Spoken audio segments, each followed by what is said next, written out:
Good evening and welcome to the October 28th, 2020 school committee meeting. Kristen, everyone is in attendance. Our next item of business is executive session. The Wilmington School Committee will enter into executive session pursuant to MGL C30AS 21A2 to conduct strategy sessions in preparation for negotiations with non-union personnel or to conduct collective bargaining sessions or contract negotiations with non-union personnel, Unit A grievance. The Wilmington School Committee will return to regular session following the executive session. Ms. Newhouse? Yes. Mr. Fennelly? Yes. Mr. Samaha? Yes. Mrs. Byrnes? Yes. Mr. Bjork? Yes. Mr. Ragsdale? Yes. Jen Bryson, yes. Good evening, everybody, and welcome to the October 28th, 2020 school committee meeting. We are just returning from executive session. Please join me in the Pledge of Allegiance.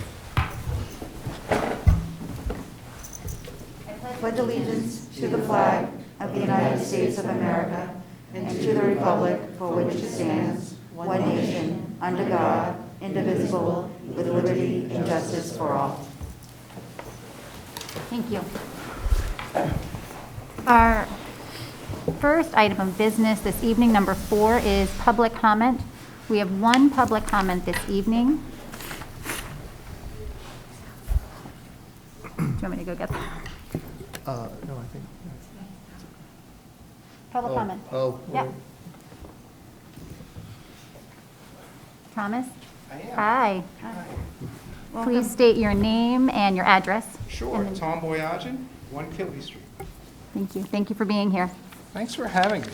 Thanks for everyone being here. I heard I'm the only public comment. You're the only in-person public comment. We I am have some that others. guy. I didn't want to be that guy. Nobody wants to be that guy, so I apologize in advance, but thanks everyone for being here. The only public comment I had was simple. I feel that the remote hybrid conversation doesn't have to be a conversation for the entire town. It can be a conversation by grade. I feel like remote for high school is not the same as remote for pre-K, is not the same as remote for middle school, is not the same as other remote. High school, in the last month or so, at least I can talk from my kid, it's been working. The remote from home for high school is working. Now, it's different because high schoolers can interact, high schoolers can handle themselves, they can read a schedule, they can get to their classes. I understand that it's not the same in middle school. My kids grew up. If my kid was 7, it's homeschooling. You have to make sure they get on, they have to make sure they're in classroom. But that's not the same with high school, and I don't think high school should necessarily be treated the same. Also, the learning, all learning is important. I'm not going to say it isn't, it is. But the learning in high school is critical because you're just about to go to college, and that learning matters. I joke and say, if you miss some learning in first grade, preschool, you're missing coloring inside the lines. You miss pre-calculus, you're missing quite a bit. I'll say out front, my son is cohort C. So that, certainly I'm feeling the pinch there, and I'll discuss it, but I know I have 3 minutes, so I'll go as fast as I can. So I've covered most of that. One size does not fit all. I just feel that you could say we could do hybrid for these years, we could do remote for these years. They're just not the same. So the next thing I wanted to mention was in-class time, and I shouldn't even call it in-class time. I should call it teacher-directed time. Teacher-directed time is important. Teacher-directed time, I know everyone wants to get the kids in school, but with the hybrid, if you're in cohort A and B, you're in school teacher-directed 2 days a week. You lose 60% of the teacher-directed time. You had 5 days. It went down to 2. That's happening with A and B. With C, of course, that's why I'm mentioning it, we went from 5 days teacher-directed to 1 day. We lost 80% of schooling. That's my son's a junior. He's not learning anything to go to college. He's homeschooling. It's 1 day a week. And this is the harsher part of my thing. I feel like cohort C is being effectively, let me get it right. I don't want to say that in a poor way. Well, it's still pretty harsh. Cohort C is being sacrificed so that cohort A and B can go to school for 2 days a week. I think it's difficult to argue that 2 days a week in person is actually better than 5 days a week virtual. I don't think that's an easy argument to make, but I could hear it, I could see it, I could see people making that argument. I just think it's a tough argument to make. I guarantee you can't make an argument that 1 virtual day for cohort C is anywhere near as good as 5 virtual days. If roles were reversed and I said, hey, my kid can only come to school 1 day a week, but I really need him to graduate, no one here is going to let that happen. But now we have to. I understand times are different. I understand enormous amounts of time went into figuring out how to do hybrid. There was no simple answer. There was no obvious answer. We can't just say, hey, we've got 3 cohorts, so we'll just triple the amount of teachers. I get it. You can't do it. We had to figure something out. A lot of work went into it, logistics, all of that. What I'm saying is consistency matters. Consistency matters for the students. Consistency matters for the teachers. Consistency matters for the parents. Consistency matters for all of you. If we just cop to the fact that high school kids are different, high school kids have jobs, high school kids have cars, high school kids have parties, it happens. It happened already. It will happen again. It's just what's gonna happen. I don't think anyone thinks it's not gonna happen at least once in the next 3 months. If we just picked a date, February vacation, whatever, any date, I'm just throwing it out there. Pick a date and say, until then, we're gonna be remote for high school. Then all the schedules are the same. Everyone's getting 5 days a week. It's remote, you're right. It's virtual. It's not the same as being in school. But it's way better than remote 1 day a week. That doesn't make any sense for my kid who's getting sacrificed. And it's, I would argue, much better than 2 days in person, especially if that 2 days in person is going to happen for, well, we made it a whole record of 2 days of hybrid before it got shut down. It's not realistic. I think if we just chose a lane and said, we're just going to do remote for up till, pick a date. And anyone can prognosticate, I don't know what that date is, but pick a date and we'll do remote and we'll say that's consistent. Now, you've got to figure out how people are going to get here and you've got to figure out how people are going to get here. But we've been doing it for a month and I don't think the world has stopped. And it's going to be hard for some and easier for others. I know whatever that sacrifice is, it's not like losing 80% of your school time. Kids, again, high school kids are different. They drive, they party, they work. They're different. They're not the same. And they can handle this. Thank you. That's about all I have to say. Thank you very much. Thank you. Coming. Thanks. Thank you. All right, the next item on our agenda is the Massachusetts Association of School Superintendents Award presentation. We have 2 students here. I'll pass this over to you, Dr. Brand, because I think we're going to bring them in one at a time. Is that correct? Yes, we are. Jen, before that, just real quick, can we also just acknowledge that we received Yes, written please do. public comments as well? I believe it was 4 written comments that Yeah. the committee has read prior to this meeting. Yep, So we have also read the written public comments. thank you.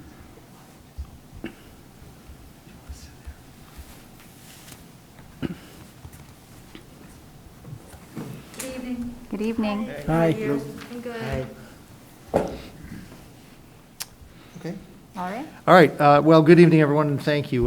The next item, item number 5, the Massachusetts Association of School Superintendents Award presentation. And we have 2 awards this evening, and so we'll go through each. I have a brief write-up to highlight and acknowledge the accomplishments of each of our 2 award recipients this evening. So first off, I'm pleased to announce that Miss Jessie Ding has, as well as Miriam Nelson, who we'll meet in just a moment, both seniors at Wilmington High School, have this year been selected as the recipients of the 2021 Superintendent's Academic Excellence Award. Jessie is an honor student who is the recipient of numerous academic awards and recognitions, including being inducted into the National Honor Society. Jessie is an active member of the WHS community, participating in academic decathlon, DECA, Best Buddies, volleyball, and she's also a member of the robotics team. She serves in numerous leadership roles with the clubs that she takes part in, and is also the founder and president of the Math Club and Computer Science Club. Outside of school, Jessie works part-time and is active in numerous community service endeavors. She's also fluent in Chinese and is proud of her heritage and has taken the time to learn more about her family's history and traditions. At this time, Jessie is considering focusing her future studies in the areas of math and computer science. And with that, congratulations, Jessie.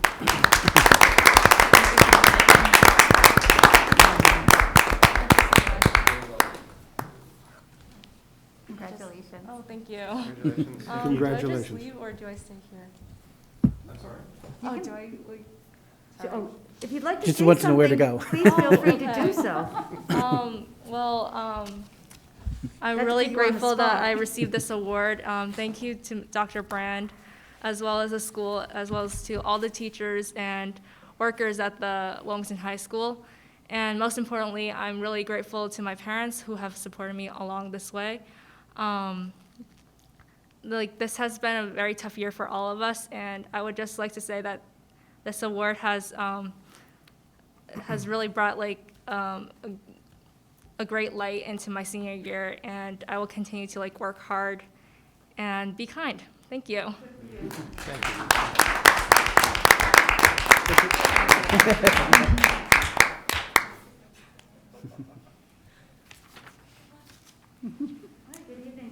Hello. Come on in.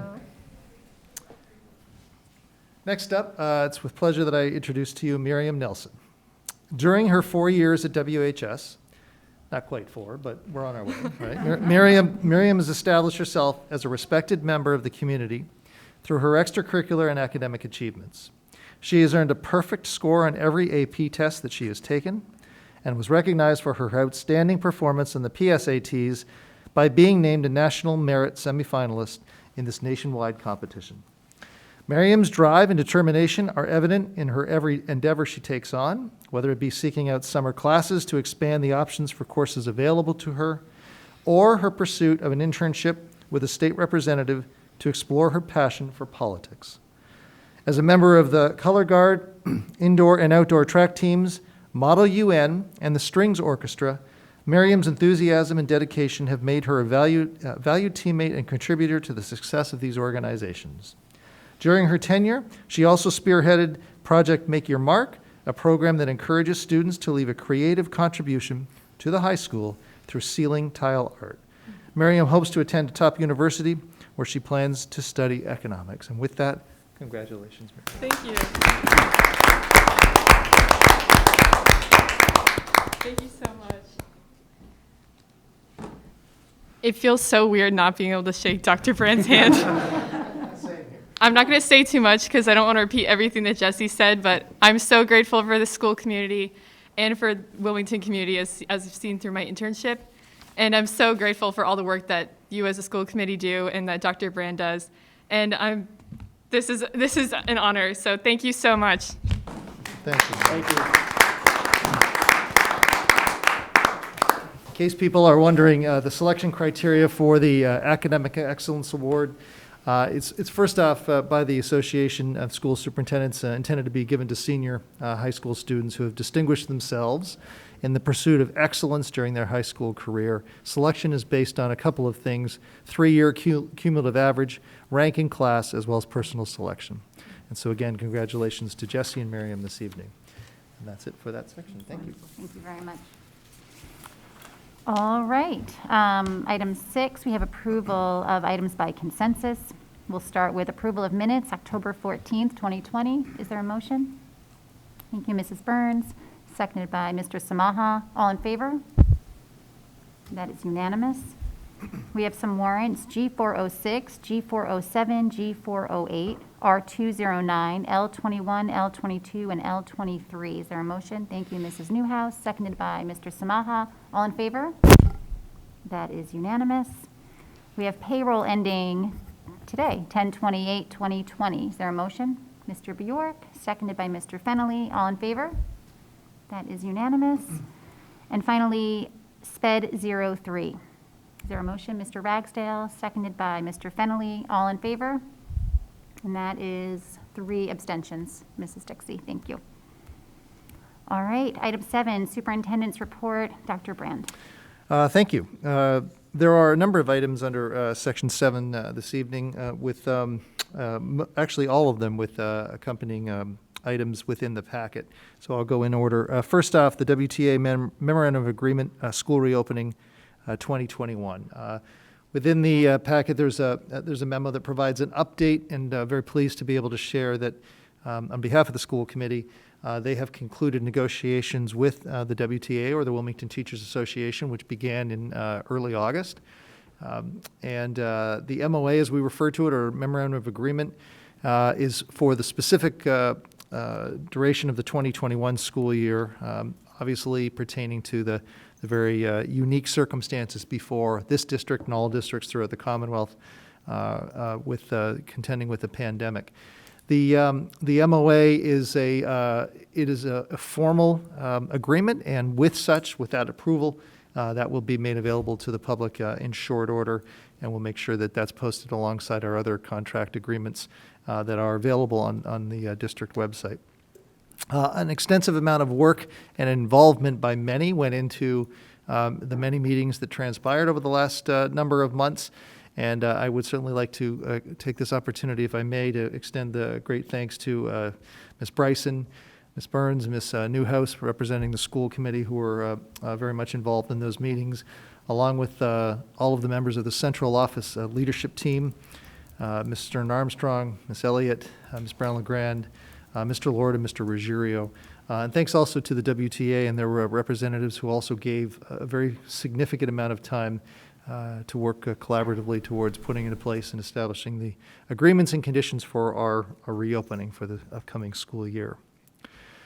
Shifting gears to an entirely different topic, and one that sounds like it might be coming soon with the white stuff of snow on the ground later this week. But snow days is a topic that in some regards is rather difficult to even think about with everything else going on. But that being said, as we make our way quickly to November, it is something that has surfaced in conversations, quite frankly, throughout the state and with the Commissioner of Education. And so what I did want to share with the school committee this evening is where that lands. And specifically, as many might wonder, the question has emerged, and that is, with this place that we find ourselves in, or school districts find themselves in, with being able to provide remote instruction, fully remote instruction, does that eliminate the need for snow days?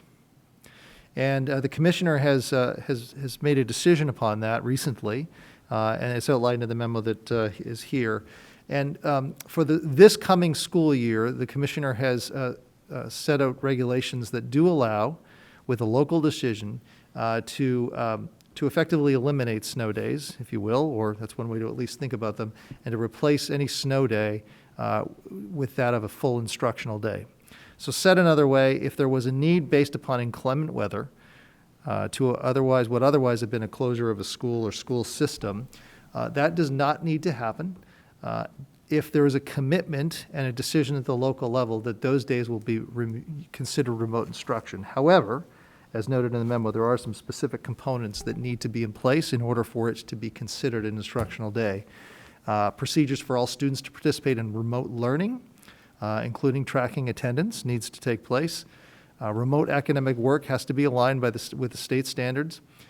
Issuing grades for that remote work has to take place, and there has to be regular communication. So it is very much a parallel to the remote learning days, but it's an option for districts to consider. And I think that that's the most important point that I bring to you this evening for your consideration.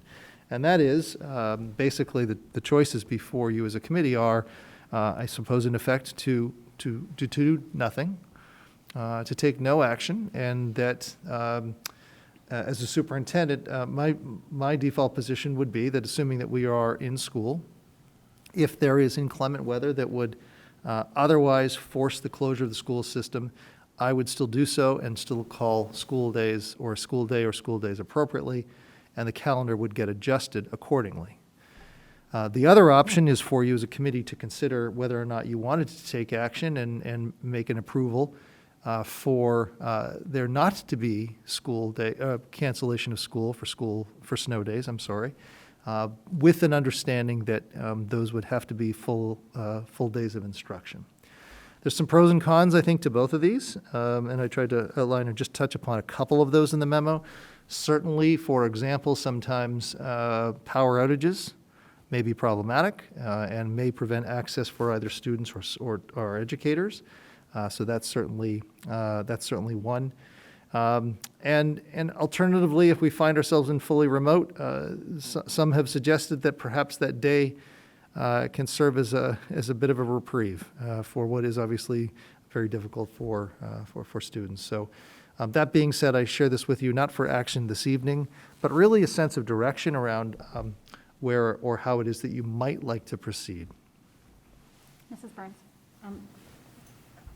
I've been giving this a lot of thought, and I think, especially in light of this year, I do support your initial thought that I think we should keep snow days, for the aspect of the issues with, if there are power outages or even in, with rain, sometimes the internet is slow and you get kicked out. And I think that there's going to be a larger inequity issue that we would be contending with, but by no fault of either staff or students in trying to meet that expectation.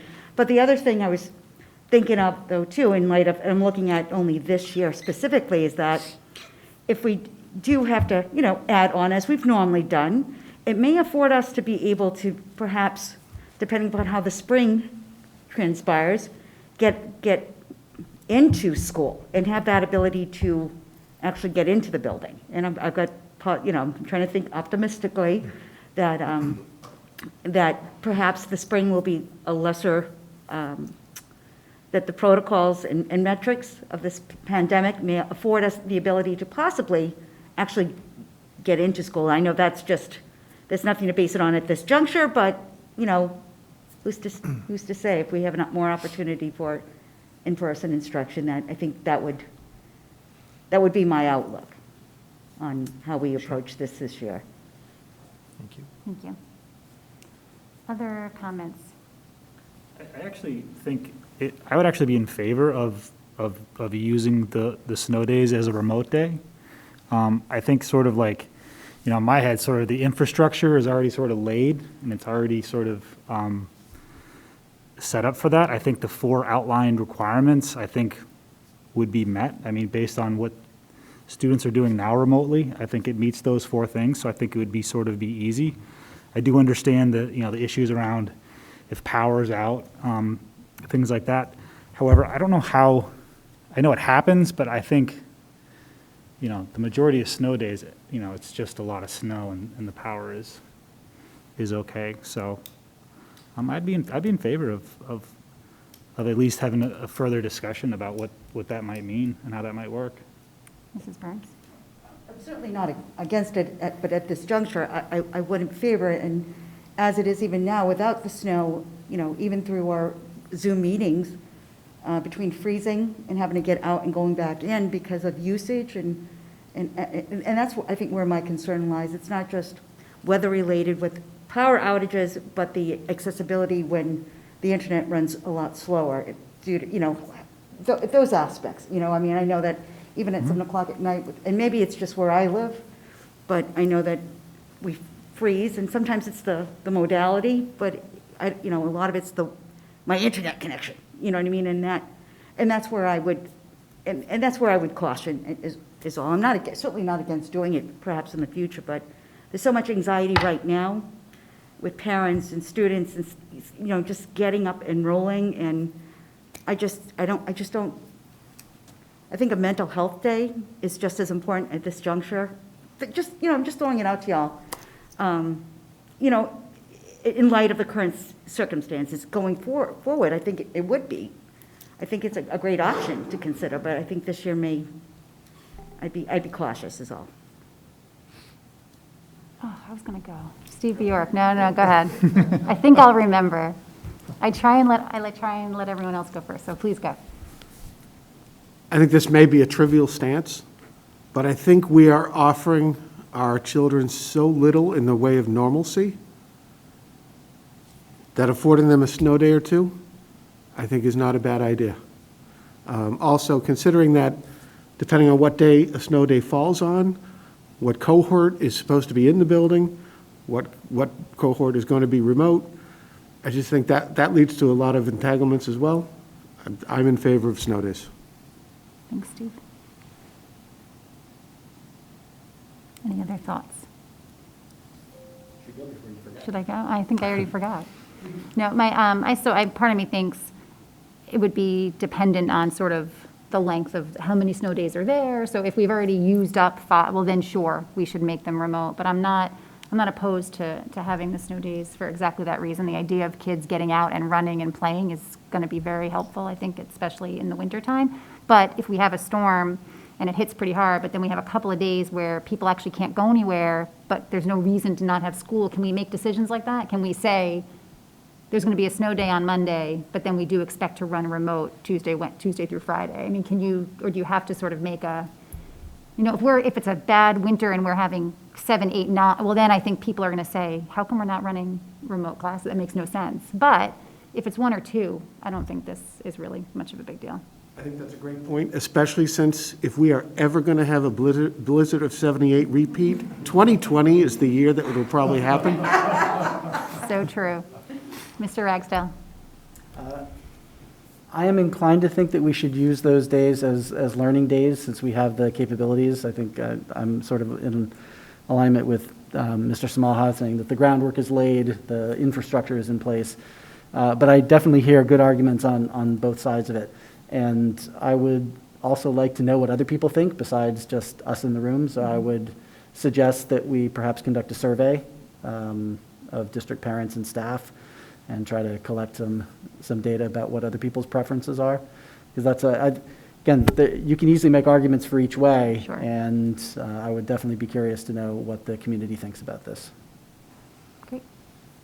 All right, anybody else have to get a thought in? All right, yep. Just ask a clarifying question to your point about, if there was a larger storm and school is out for multiple days, that's a day-to-day decision from the office though, isn't it? If a storm hits Sunday night into Monday, you're going to cancel school on Monday and then reevaluate Monday night into Tuesday.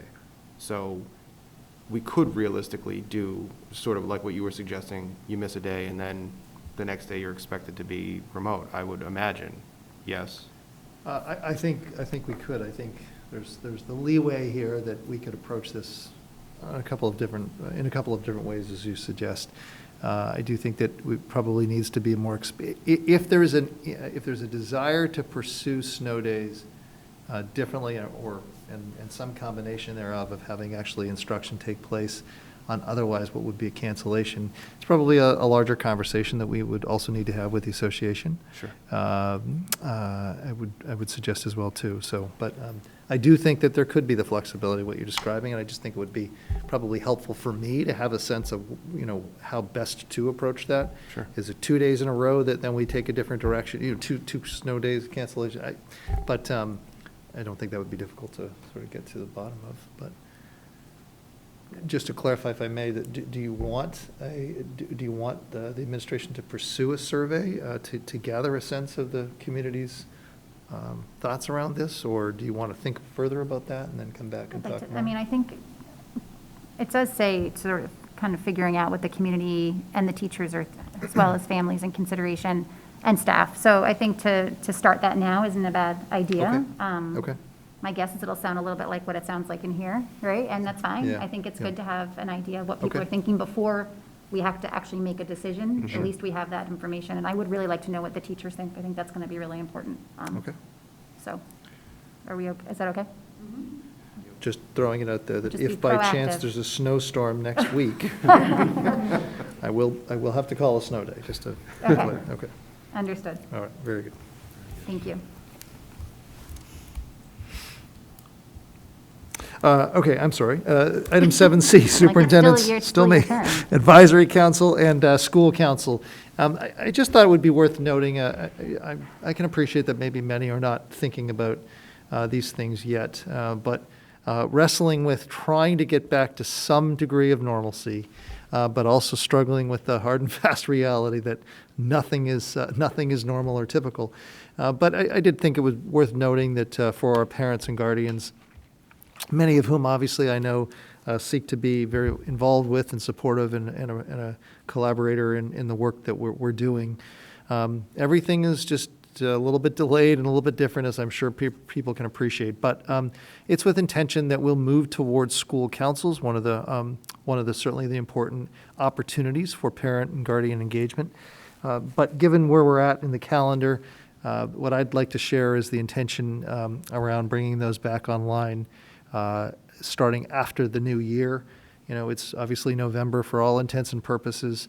Quite frankly, I couldn't imagine right now asking principals to have to gear up for that with everything that they've got going on. But I did want to let the community know that that's something that we're thinking of, and then I've asked them to plan for to launch in the new year. And along with that, the Superintendent's Advisory Council, which was something that I had started last year and obviously got shortened with a year, interrupted. But it's also my intention to bring back that. I found, although it was for a short window of time before we closed down, that Superintendent's Advisory Council consisted of representatives from our school councils, and I found that to be a great opportunity to hear from myself what was on people's minds around the community. So it's with the intention that I'm going to do that again, launch that again for this year, but it will coincide with the launch of the school councils because that's where the membership comes from. But I just want people to know that. Items 7D and E are pretty quick and truly informational as well. Request for qualifications, joint town hall and school administration building. We've talked a little bit about this in the past, and I think I know as members of the committee are aware, and members of the community, no doubt, there is a pursuit by the town to look at owner's project manager, or OPM, and their respective services for that building, a potential building, a joint town hall and school administration project. I just wanted to let the committee know that we do have representatives that will be a part of that process to look for the RFQs, the request for qualifications for the owner's project manager. Mr. Bjork is serving to represent the school committee, and I've asked Mr. Ruggiero to serve as my designee for that, and so I just wanted to make you aware of that. And finally, 7E, somewhat related certainly to buildings. A memo in there regarding the Mass School Building Authority, or MSBA as we refer to that. And again, this is very much tied to the recent effort with the support of the town, in which the school department last year submitted a statement of interest for 6 of our elementary schools, all of our elementary schools. That program was very important for us as we pursued what direction we might go if we were invited into the program for possible new construction and/or renovation. Like everything else, the MSBA has been stalled and on hold. And in short, this memo just provides a bit of an update for our community and our community at large in terms of the call that we had that Ms. Bryson participated in, Mr. Ruggiero and myself, along with members of the town. In short, I would characterize the call as an effort by the MSBA to reach out to those communities that had submitted applications to see if communities were still interested in moving forward if they were invited in. They understand, MSBA understands that with everything going on, the interest for our communities may have changed rather. And they just wanted to get a sense of what, in our case, Wilmington's position was. It also sounds like the MSBA is not certain where they might go or how quickly this year, and I think it sounds to me like it's really based upon what their information collection effort will yield. That is to say, are most of the communities who submitted applications still interested in moving forward, or conversely, is it few because of the circumstances? So nothing more to share on our applications, but we certainly appreciate the support of the town in putting our interests forward, and we made it very clear to them on that call that as a community, we are very interested in pursuing this if there's the opportunity to move forward. So I'll certainly keep you apprised of anything further if and when we hear. And that is my report tonight. Great, thank you. Thank you. And I will just say, I thought the call was really productive, and I thought that we were well represented, and to thank Jonathan Eaton for being there, and Jeff Hull, and George Hooper, and then obviously us. I thought it was a good, productive call, and lots of interest on the part of the town and the school. very much And other questions for Dr. Brand on the report? Mr. Ragsdale. So the memo says that, that the MSBA has stated that it's unclear if they will fund projects that were submitted for the 2020 program. If they do not do so this year, are we automatically essentially entered in for next year, or is there a process that we have to resubmit SOIs if they then restart the process? That's a great question, and I don't know the answer to that. Do you, Paul, in any of the? No. My assumption, I think, would be it would roll over, but now you might have additional communities putting in as well, but we did not ask that question.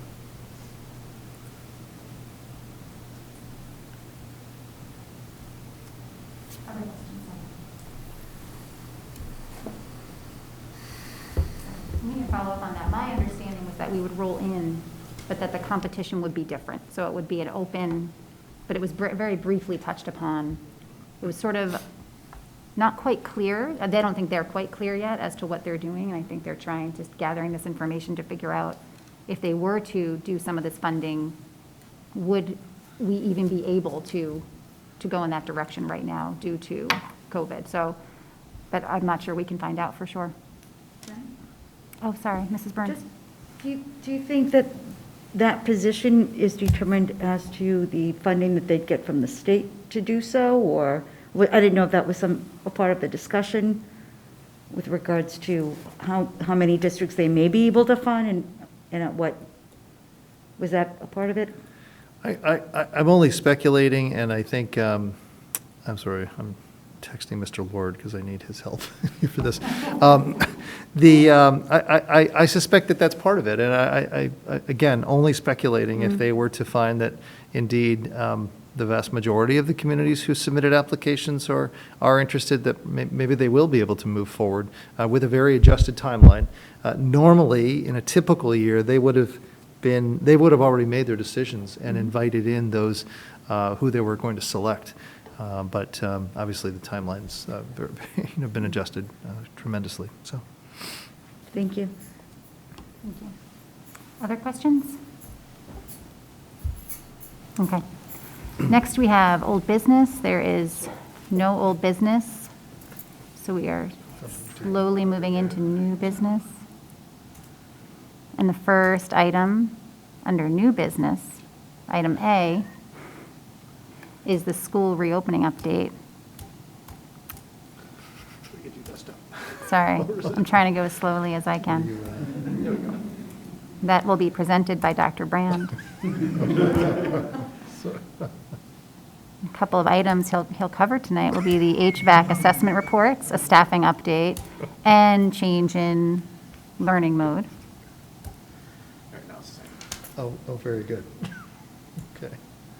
All right. Thank you for your patience, Mr. Chair. All right. I'll draw attention to the first two items very quickly and then expand upon item C. In the packet, there's a memo that covers the HVAC assessment reports, and we've talked about this previously, but really this was for the community. I just wanted to make people aware of the fact that the second report that we had, an environmental report, I'll broadly term it as, that specifically looked at air quality as well as airflow assessments of all of our facilities. Those reports have been completed, and they have been uploaded to the district website. I've had some members of the community who are interested in where those are located and wanted to see those. They are under the facilities section of the Wilmington Public Schools website. They are public documents, and they're there for anyone who's interested to see those.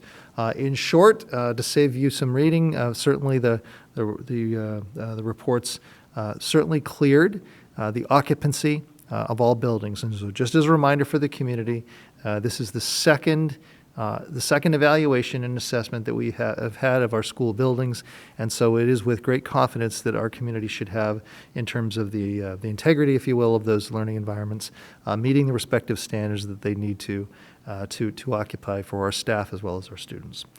Staffing update. It may not be the case that I'll do this every school committee meeting, but clearly we've had quite a bit of conversation around staff. This is a snapshot that was available at the end of last week. We continue to make progress. That's the good news, and that's what I wanted you to know. I can't tell you that we're fully staffed, though. And this is a snapshot of a lot of educational assistants predominantly right now. And so we continue to work as feverishly as we can.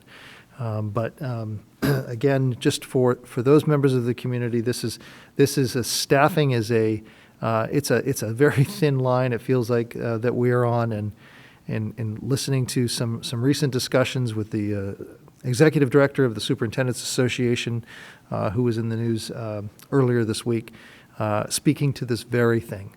So it's a case of sadly misery loves company, but it is a reality.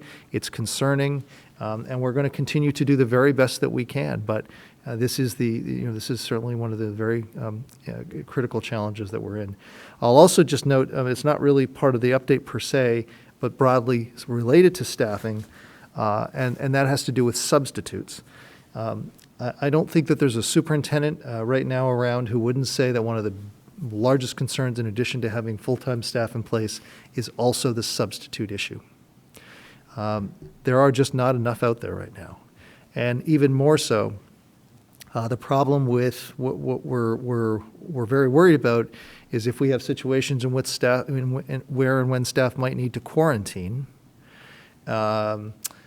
we may not have enough substitutes to be able to fill in for them.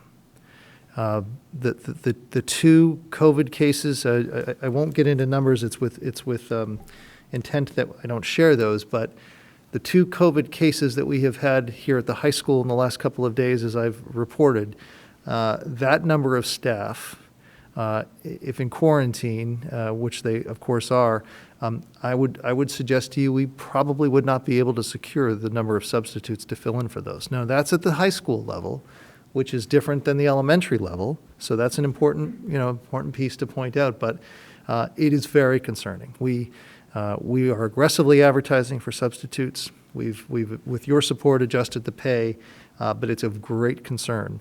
And so we're going to continue to monitor things as we go. But I do want to give a bit of insight to our community about that could be.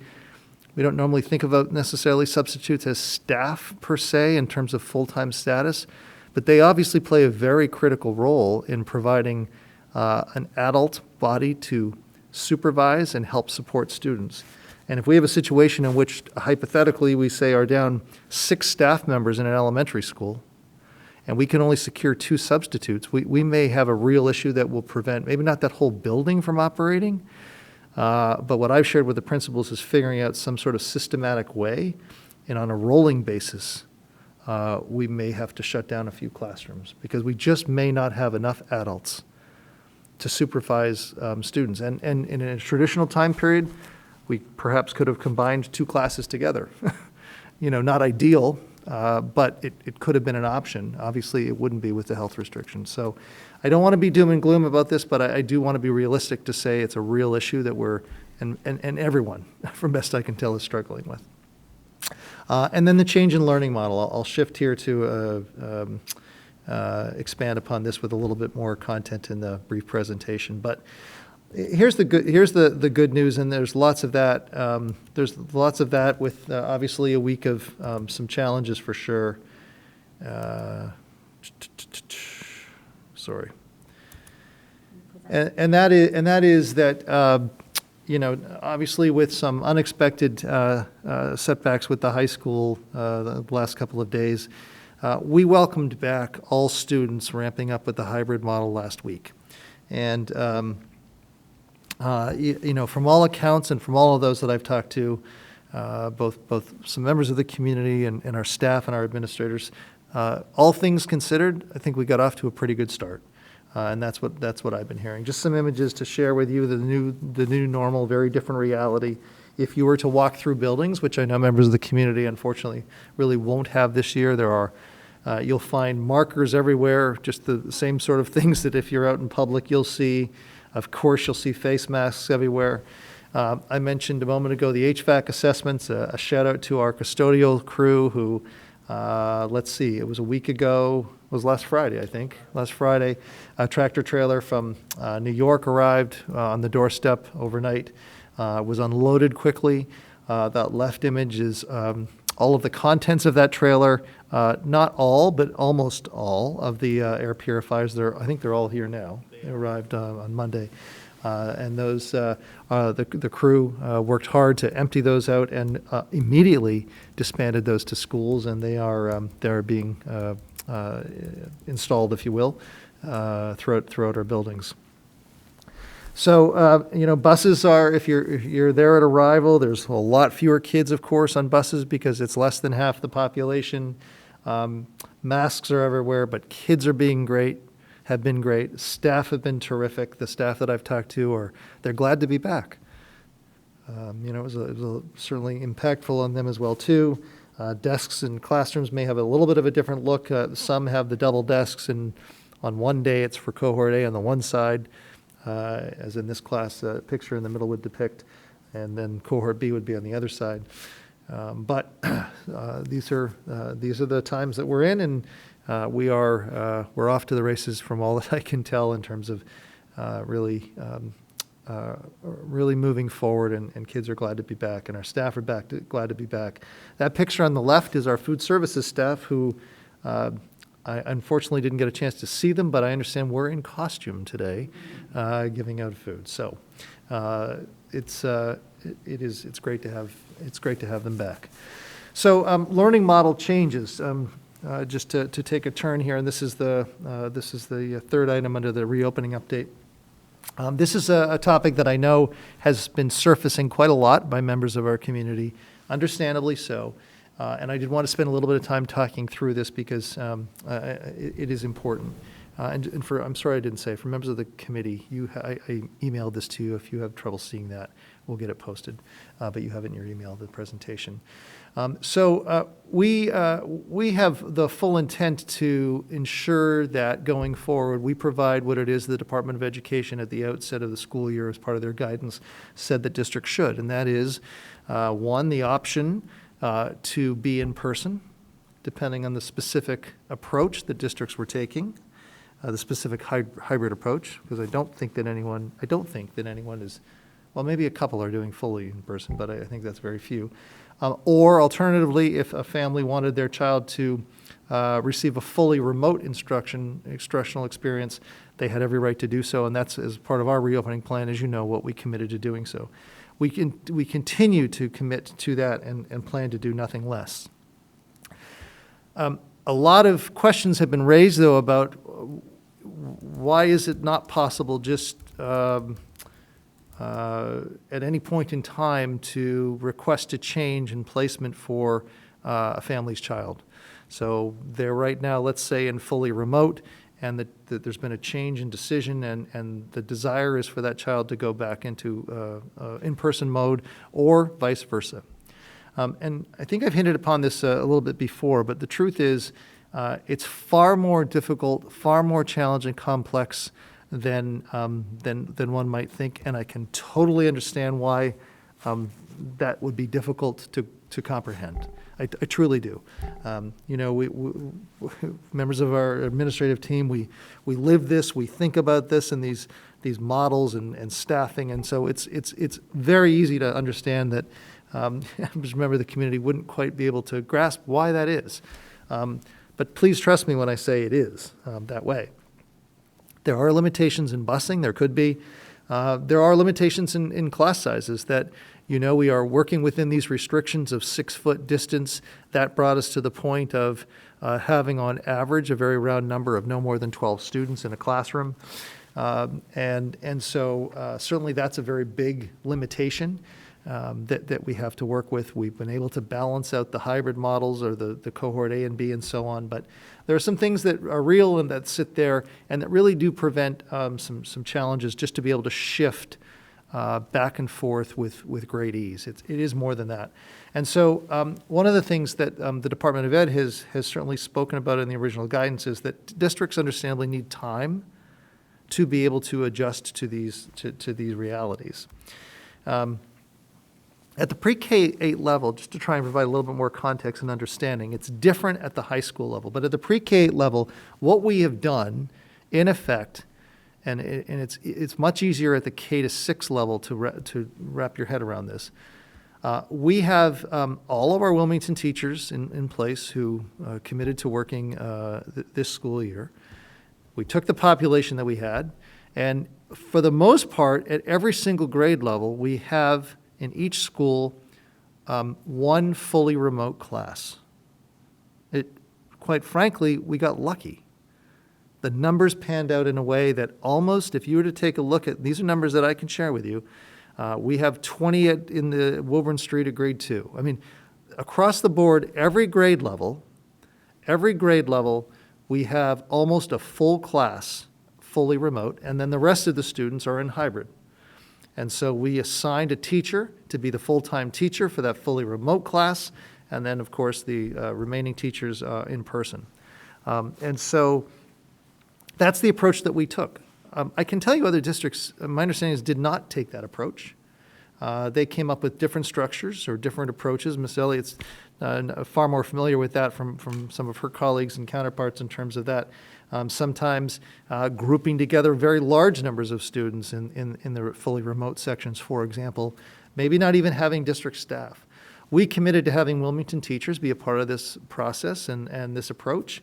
And we're also committing to try and abide by the class size guidelines, because we think that even though it's fully remote, providing a similar class size to that as if they were in person is important.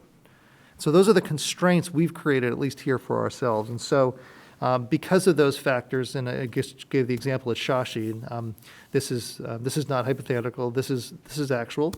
4 teachers directly responsible for 4 classes of in-person students, cohort A, cohort B, and 1 teacher directly responsible for a group of 20 students. And so I'll just pause on that just for a moment. And just to expand upon this, if we were approaching this as an open ability for anyone at any point in time to just say, I want to change. I'm fully remote, but I wanted my child to change into in-person for whatever reason. We may have 10 and 10 students in cohort A and cohort B, just using round numbers. If 5 students from that fully remote class wanted to come into in-person, they wouldn't fit physically, or they might not fit. Conversely, if suddenly of the 20, my numbers I'm using for round numbers in a particular class, and half of them wanted to go fully remote for whatever reason, we only have that one class with that one teacher, and now we're at 30 students. So you get a sense of the shifts here and why it's not as easy as just being able to say anytime you can request a change and we can accommodate it. And quite honestly, that's why the Department of Ed has been hearing this, and that's why they very recently, last week, updated their guidance to extend the window of time that would be reasonable for districts to support from up to 4 to 6 weeks, going from hybrid to in-person. They recognize that there are some factors that may indeed be problematic. So I'm calling these learning models, right? Learning models, the hybrid and the fully remote. And so I'll restate what I said at the outset, and that is we're committed to providing opportunities for families to receive the learning model of their choice.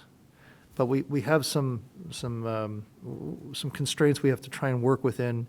And I just want to pause and point out some of these considerations for families to consider based upon what I was just describing in terms of how we in Wilmington have approached this setup, specifically with teachers. So first off, a family with a child who's currently fully remote, most certainly, and I'll get to this in a second in terms of the when and the how, will be able to indicate to the district a desire to return to in-person or the hybrid model. Let me just restate that again for those who are watching. If you're fully remote right now and you would like your child to come to shift to in-person instruction, we want to know that. We'll give you an opportunity to share that. And certainly we'll work with our scheduling to make that possible. And the same holds true for the other direction. But this is a really key piece that I know is difficult to accept, but it's true, and it's what we have to work within, and that's the second item or second bullet. Any switch from one learning model to another is going to have to come with a new teacher. And I know that that's difficult to hear, and I get that, but again, going back to that Shawsheen example for a moment, one fully remote teacher at that one grade level, if there's a group of students who are in that fully remote class and they want to come back to in-person, we can't take that teacher with them, because of course we'd be abandoning the students that are staying in fully remote, and the reverse holds true. The third bullet here, every effort will be made to accommodate a student at their home school in any learning plan change.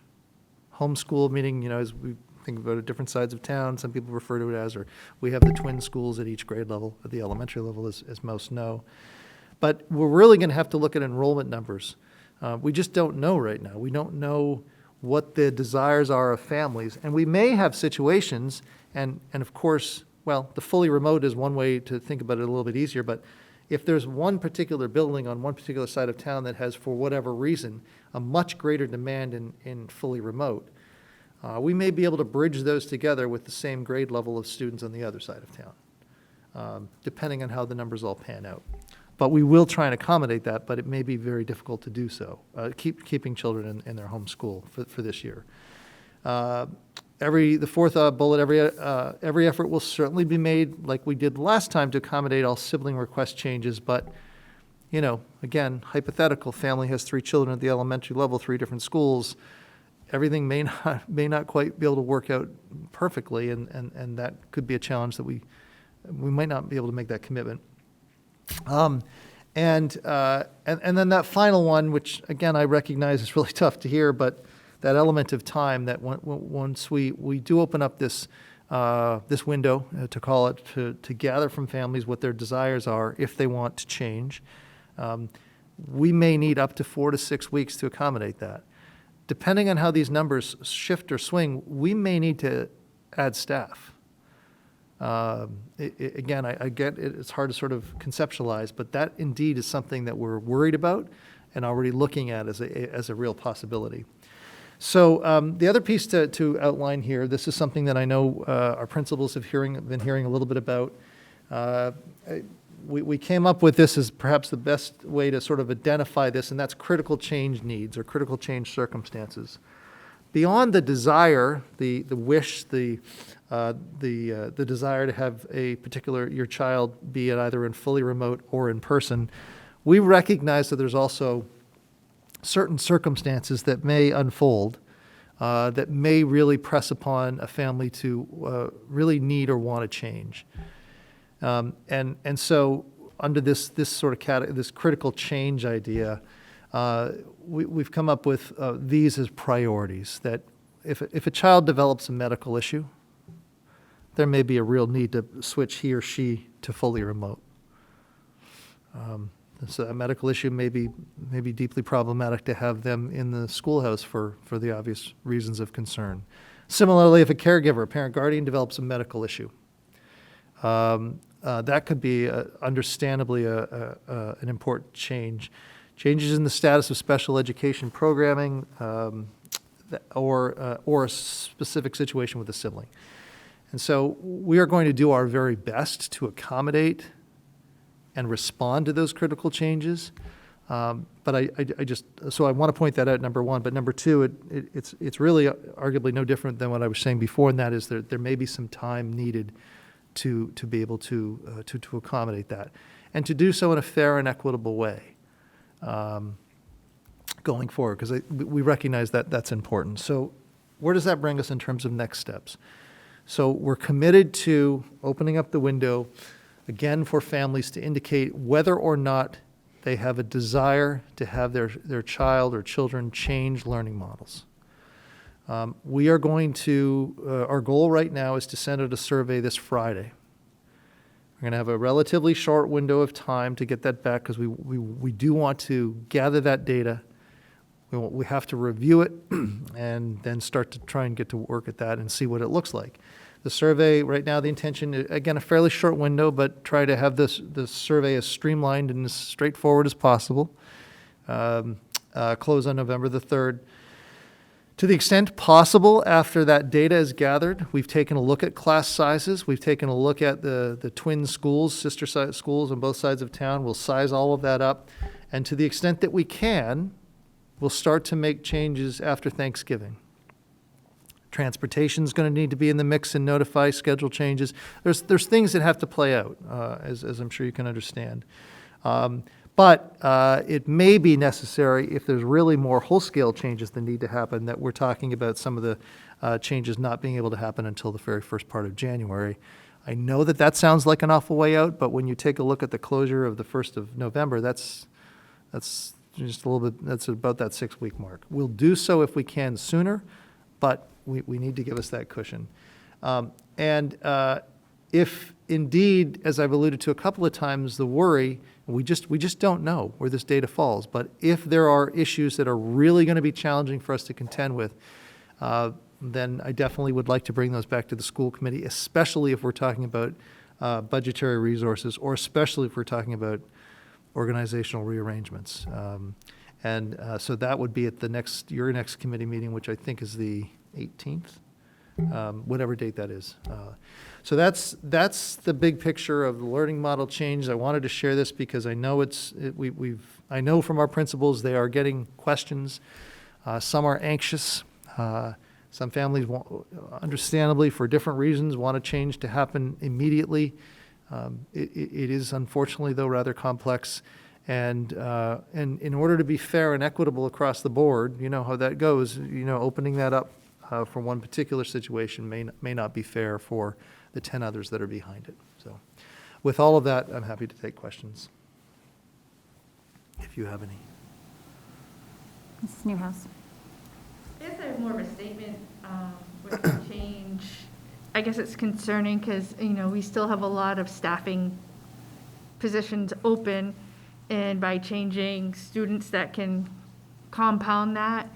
And then especially if we have students moving on IEPs, you're not only moving their direct general ed instruction, you're changing a lot of other schedules. So I guess for families, just, this is going to be a complex move, and it really compounds many different moving pieces, and can really affect many children, not just your own. Indeed. Thank you. Other questions or comments?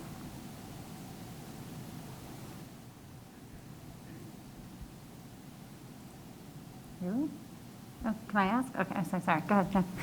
Jay. I'll just say that I appreciate the transparency here of really putting it out there and stating the facts of how complicated a move in learning model can be. I think it's really important that families hear that, because I think what you said in the beginning, where at first glance it seems like, oh, this should be an easy switch, when in fact it is much more complicated than that. And I think it's important that members of the community know that and hear that and understand that, because like Ms. Newhouse was saying too, this changes in learning model will have huge impacts.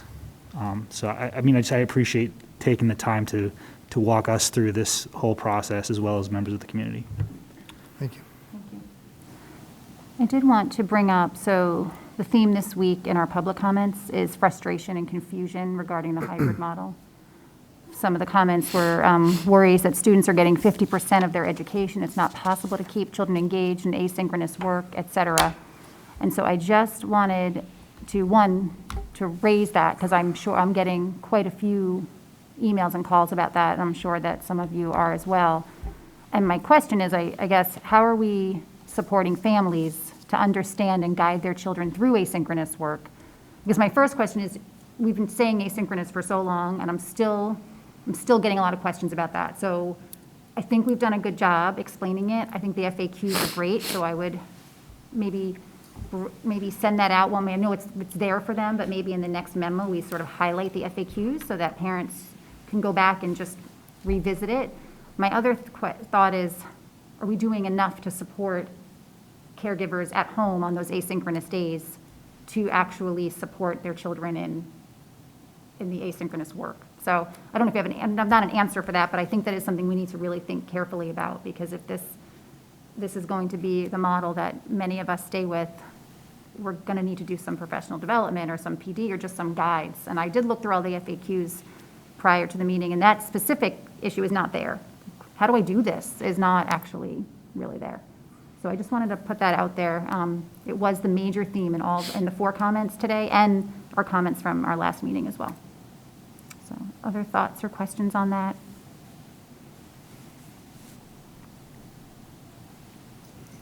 Mr. Smaha? Yeah, sort of in unison with what you're saying is I know one of the themes in the public comment too is this idea of why can't the asynchronous students just, zoom in to the synchronous classes? And I just wanted to give people, I think that is a theme that I've heard a lot. And I just wanted to take a minute to just sort of explain as a teacher that there's best practices for when you're teaching students in front of you and best practices for teaching students online. And when you try to combine the two of those together, it can become very, very difficult. And sort of what you're doing is you are sort of taking you're taking these best practices and in some ways you're watering them down, or you're not getting the best of, it's not Hannah Montana. You're not getting the best of both worlds. It actually ends up sort of, and this is my personal opinion on it, okay, as a teacher. You're not getting what students are not getting everything that they could be getting when you're trying to teach students who are in front of you and students online at the same time. It's not, in my personal professional opinion, it's not in the best interest. And I know that as we've sort of thought about this back in August when we voted on this, that was one of the things when we decided on the hybrid model, was to have this combination of synchronous and asynchronous work for that very reason. And there's a lot of research out there that says that, when you try to have kids zooming into the class, it's not really beneficial for the kids at home or the kids in front of the teacher. So I just thought I'd throw that out there as sort of my own personal belief on it, and that's why I voted for the plan back in August. Mrs. Byrnes? I do think, and going back to what you were touching upon with regards to how do we support our parents and our caregivers who aren't educators, who are trying to find that rhythm, especially in supporting their students through their asynchronous. I think it would behoove us to try to give, similar to the FAQs, some guidelines that may help them, but again, it would have to be broken down, I think, by grade, elementary, what looks different. It looks different in preschool, kindergarten, would be different from middle school, would be different from, high school. They're more independent learners per se. But I think if we can compose something to help them, support them, and how to balance that. And because it's not just the asynchronous work, it's the mental health of their students, their children that they're trying to support in the process. And I think if we can find a combination a starting ground, which we can certainly expand upon, to help, with the hopes it'll give some parents that direction and that support they need, and maybe help set an expectation that they a new expectation of what might be expected. I think it couldn't hurt, and I think it could possibly help the broader health and education of the kids. So I'm not so sure if I'm articulating it as well per se, but I think having something of that sort to help parents guide them. Not everything will, one size doesn't fit all in that realm, but even just some suggestions perhaps that may benefit, and we can expand upon them and strengthen them as maybe Christine Murray might be able to kind of assist us to get in that realm, but it would, we would need educational staff in there to, how could it look, you know what I mean, in your home? Well, and I just have to say that the teachers are doing, from my experience with what I see in front of me with my children, are doing an exemplary job with that asynchronous. So if we take the time to look at that, I saw the most incredible presentation yesterday with, so my role as a parent is to sort of say, okay, this is show me what's due next. Show me, where are you going? How do you know how to get there? All right, all of that. But to watch what this teacher had done, and so there was a presentation, her voice, and then stop points for multiple choice questions. So you're watching it through, but then embedded TED Talks or embedded video, and I'm like, wow. Like, so this is pretty awesome. Like, so what's my role as a parent? Because this has been done. So now I think that we just need a little bit more of that, and also to applaud the work that the teachers are doing to make the asynchronous work so incredibly engaging. Again, I've only seen a few of this, but I've heard from other parents and caregivers around town that when they look at it, they're like, wow, this is really great. So I think that to just maybe have a little bit more communication with her. Now that we're here and we're at this point, now what can we do to support families in this new realm of that we haven't ever experienced before as parents, right? I think it's tough, and we need to think about how to do that, but also how to support our children's social emotional health during this whole time. Are we asking them how they're doing, right? I mean, are we making sure we're checking in to make sure that this is working for them as well? So, thank you. Any other comments or questions? Looking over at you, Mr. Ragsdale. Mr. Ragsdale. I just want to tack on a little bit to what Mr. Smallhouse said about the sort of the trade-offs and difficulties of the alternatives, because there are absolutely some, there's no question that having asynchronous work, especially, of course, at the young elementary level, when you have kids who cannot self-direct, who need that kind of guidance, that is extremely challenging. But it's also much easier to see the drawbacks of whatever model you're in than the ones that you're not in. And again, from my experience, both just as, looking at the general education press, of teachers who've been doing this for a long time, because there are certainly plenty of teachers who are trying to teach to both their remote and in-class, in-person students at the same time. And in so many cases, it's not going very well for anyone. And it's absolutely draining the teachers and, burning them out. I mean, they're a couple of weeks into it, and they can barely go on to this. My brother is a 5th grade teacher and is teaching this way. He's teaching to both remote and in-person students. And, and I'll ask him, oh, how was the week? And, he'll say, well, you know what, on Wednesday, there were, an hour or two when I really felt like I was teaching. And that's kind of how it goes. Like, the rest of the time, you're just trying to, make whatever you can happen. So it's always easiest to see the issues with what we're doing right now.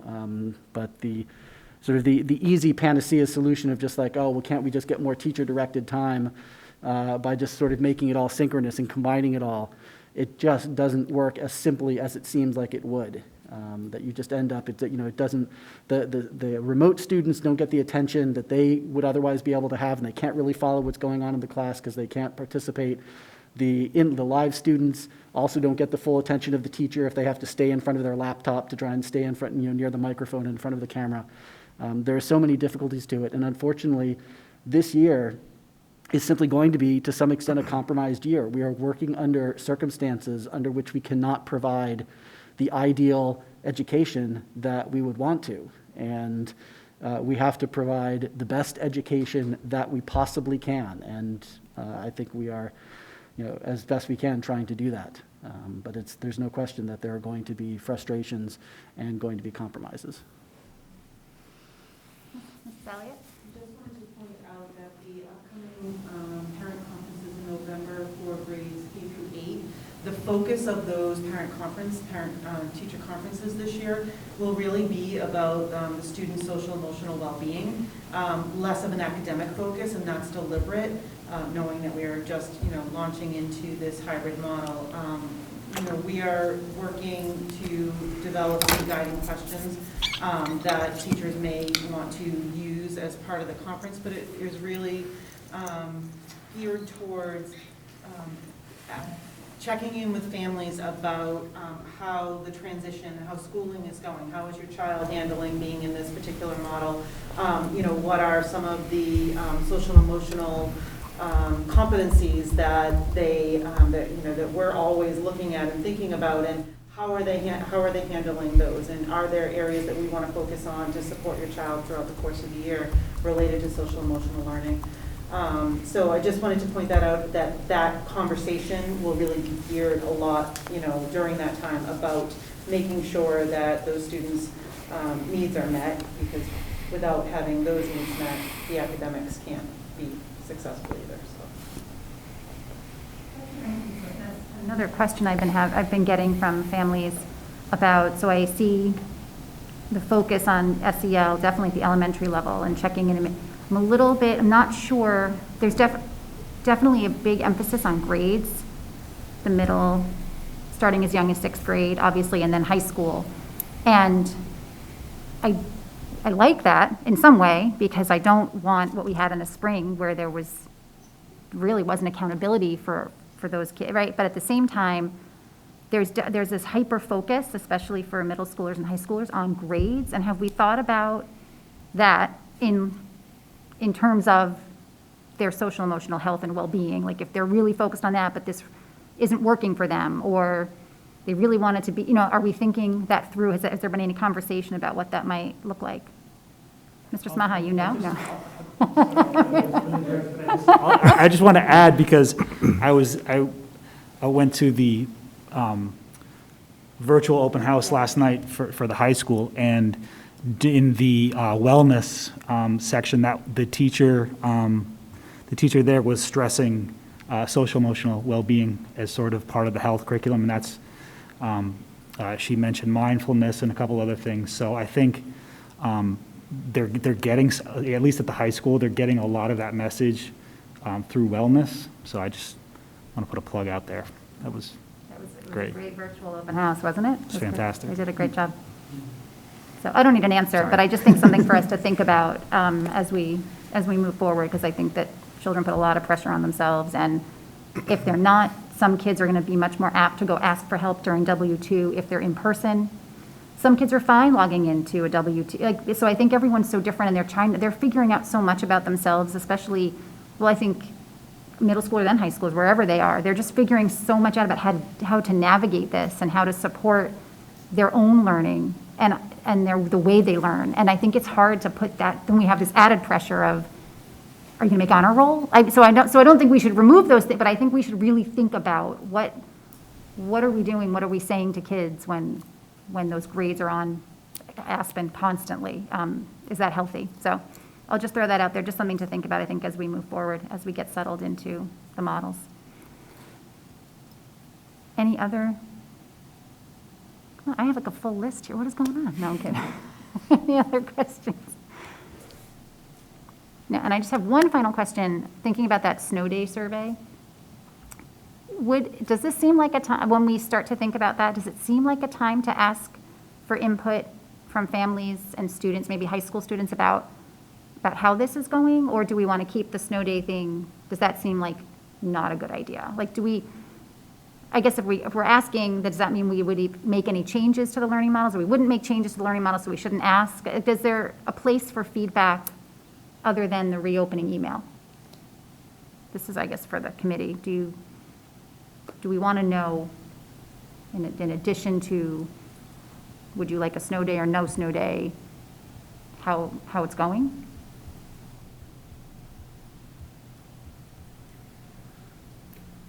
I don't have an answer to that. I'm actually I was thinking about it as we thought about it. I was like, oh, would this be a good time to? Mr.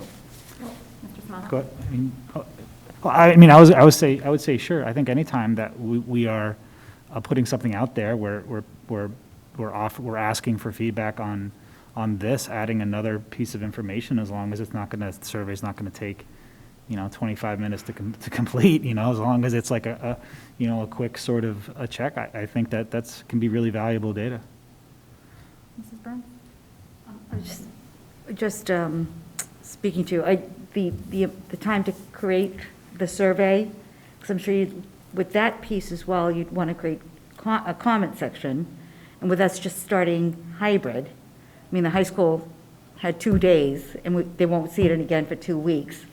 I don't think it's certainly don't think it's a bad thing, but I don't know how true the feedback would be for all, Too unless you early, broke it yeah. down and what kind of, how are you going to ask the questions? You know what I mean? If we do a Survey Monkey, you know, how do we get the most bang for the buck and you know, Sure. yeah. Mr. Ragsdale? I would be hesitant to mix them. I think that, you know, if you want to ask a simple question about like, how do you feel about using snow days as remote days, then people can kind of deal with that easily, and it's a relatively simple thing to answer. How do I feel about that? And give a response. And not only is it pretty early to be asking how things are going so early into the transition to hybrid, but also that's just going to open up. It's like, that's inviting people to just pour their feelings out about the entire education that their kids are getting, Right. which is, there's absolutely a place for that, to gather that information. I just think that that's really fundamentally changing sort of the purpose of just trying to get some information to help us make a decision about this one narrow thing. I would rather treat that as if we're going to ask that, think about that as a separate information gathering, and we can really think about how to do that and when to do that separate from the snow day issue. Thanks. I'm inclined to agree with Mr. Ragsdale. I mean, I think it is important to get that information. It might be a little premature in the process, but I don't know that snow day or no snow day survey is the appropriate place to be asking those questions. You agree?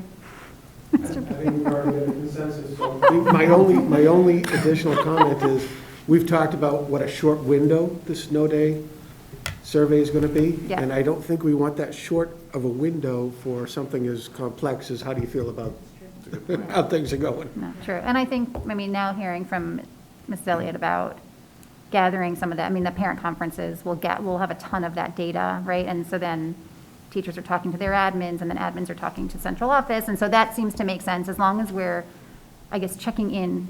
I think when people, and I've said this for years, but when people go to Facebook with lots of questions and lots of worries and concerns, it makes me worry that we're not providing another place, another avenue, more support, like not where is it not working that has become what it has become. And Wilmington is not alone. I mean, I see it in many, many districts, but I just want to make sure we're doing what we can to provide not just answers, but support. All right, that's my list, sorry. Are you waiting for me to move on? Well, I can take it. Yeah. I got it. That brings us to 9B, FY '22 budget planning and committee meetings. Dr. Brand, Mr. Ruggiero. Do you want to go, or do you want me to? Okay. Superintendent and I had some discussions this past week on the development of the FY '22 budget. Superintendent's also talked to town manager, and I think he mentioned it earlier, that the town manager has, based on bylaws and so forth, certain dates that he has to hit. So as we were talking, superintendent and myself, we wanted to see if we could change the schedule a little bit in the school committee meeting timeframe so that we can prepare a budget and present it to the school committee in the middle of December, as we typically do. So the request here is, we have a meeting on December 9th. We'd like to move that to December 16th. And in that meeting, the superintendent could present his FY '22 preliminary budget. We do have a meeting set up with the town manager, I think, on the 18th, to talk to the town about what do we all collectively think FY '22 is going to actually look like.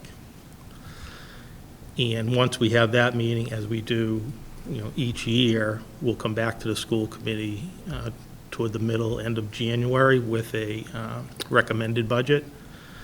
And we have a meeting on January 13th. We'd like to move to the 20th for the superintendent to present his recommended budget. The 27th, or the 25th, the town manager right now on the calendar does his townwide budget, which includes the schools. So every year, the school committee does attend that. So there's a meeting on January 27th that we could, at this point, potentially cancel and replace that with the meeting on the 25th. And these change in dates just allow us to prepare the budget as we normally do. We got a late start, as you can imagine. We just talked to the principals today and gave them some instructions to supply us with information. Given everything that was going on, trying to open the schools, start of the school year, we didn't want to hit them in the beginning of October like we typically do. And so that's kind of the goal. So they are, tomorrow I'll send them documentation to fill out for me, return to me in the middle of November, that allow us to put a preliminary budget together. One other thing, there's a paragraph below the little chart that we just want to keep January 13th as a placeholder. We currently have a school committee meeting scheduled for that date, which we'd like to move to the 20th, but we want to keep the 13th on the calendar just in case. And really, that just in case is if something comes up from our meeting with the town manager and we have better information on finances and so forth, if we need that meeting, before the 20th. When is your meeting with the town manager? The 18th of December. Can I just make, so I would, instead of holding the 13th, could we have a meeting on the 6th? I'm just a little worried about, we only have one meeting in December, and then that will be essentially one meeting for us to do business. Then, of course, we go to the town manager's budget meeting on the 25th. But instead of holding the 13th, could we just plan a meeting for the 6th? Because I imagine there'll be stuff to discuss, and that's still way after your meeting with the town manager. Does that work? It depends what, it could, absolutely. There is a bit of work to put the full budget Sure. together. Yeah, no, of That's the course. only concern with. With the holiday in there, too. Yeah, and it's typically just me putting it together at that time. Yeah.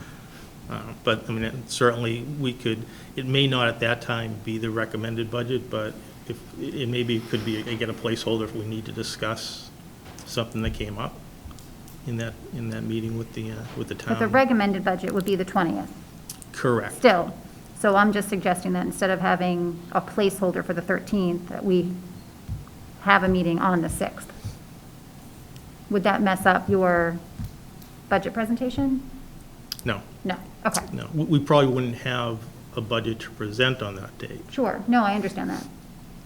But would you have a budget to present? Would you need the 13th to present the budget, No, the budget will be presented on the 20th. no matter what? Yeah. Okay. I believe the 13th was just since we had a meeting scheduled anyway, just as a placeholder in case we needed to make some decisions before the presentation on the 20th.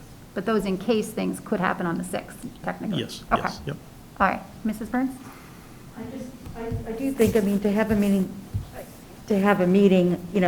I think to have it as a placeholder, I think the 13th, whether it be the 13th or the 6th, if there's pressing matters besides budget, mind you, that we should address, then, if it's not necessary and it can wait, I know that the month of January is budget season, and that would be our budget hearing on the 20th, correct?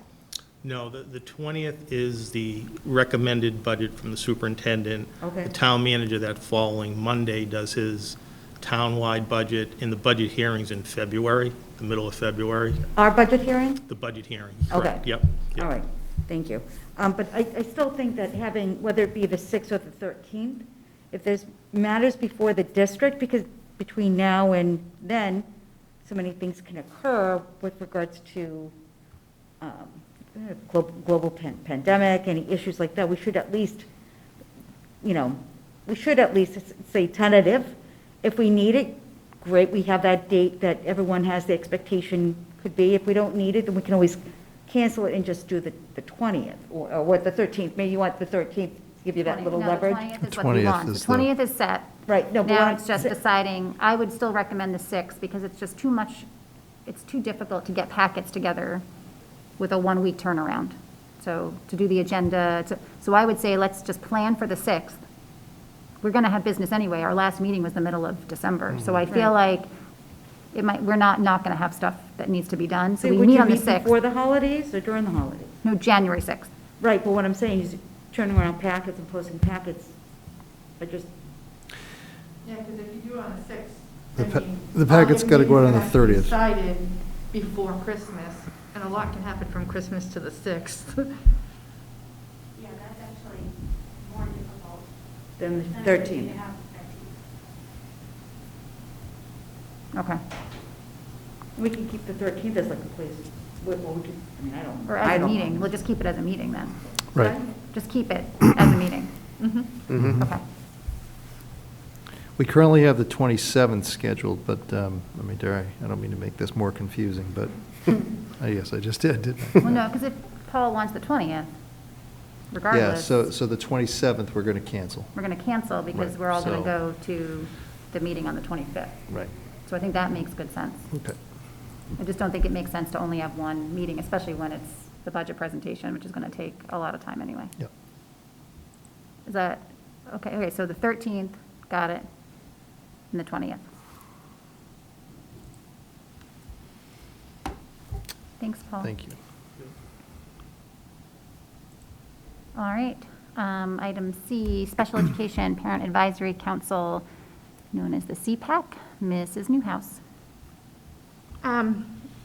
The CPAC, the Wilmington Special Education Parent Advisory Council, right now is in dire need of volunteers. As of right now, there are no parent volunteers for the CPAC, and we are looking for volunteers.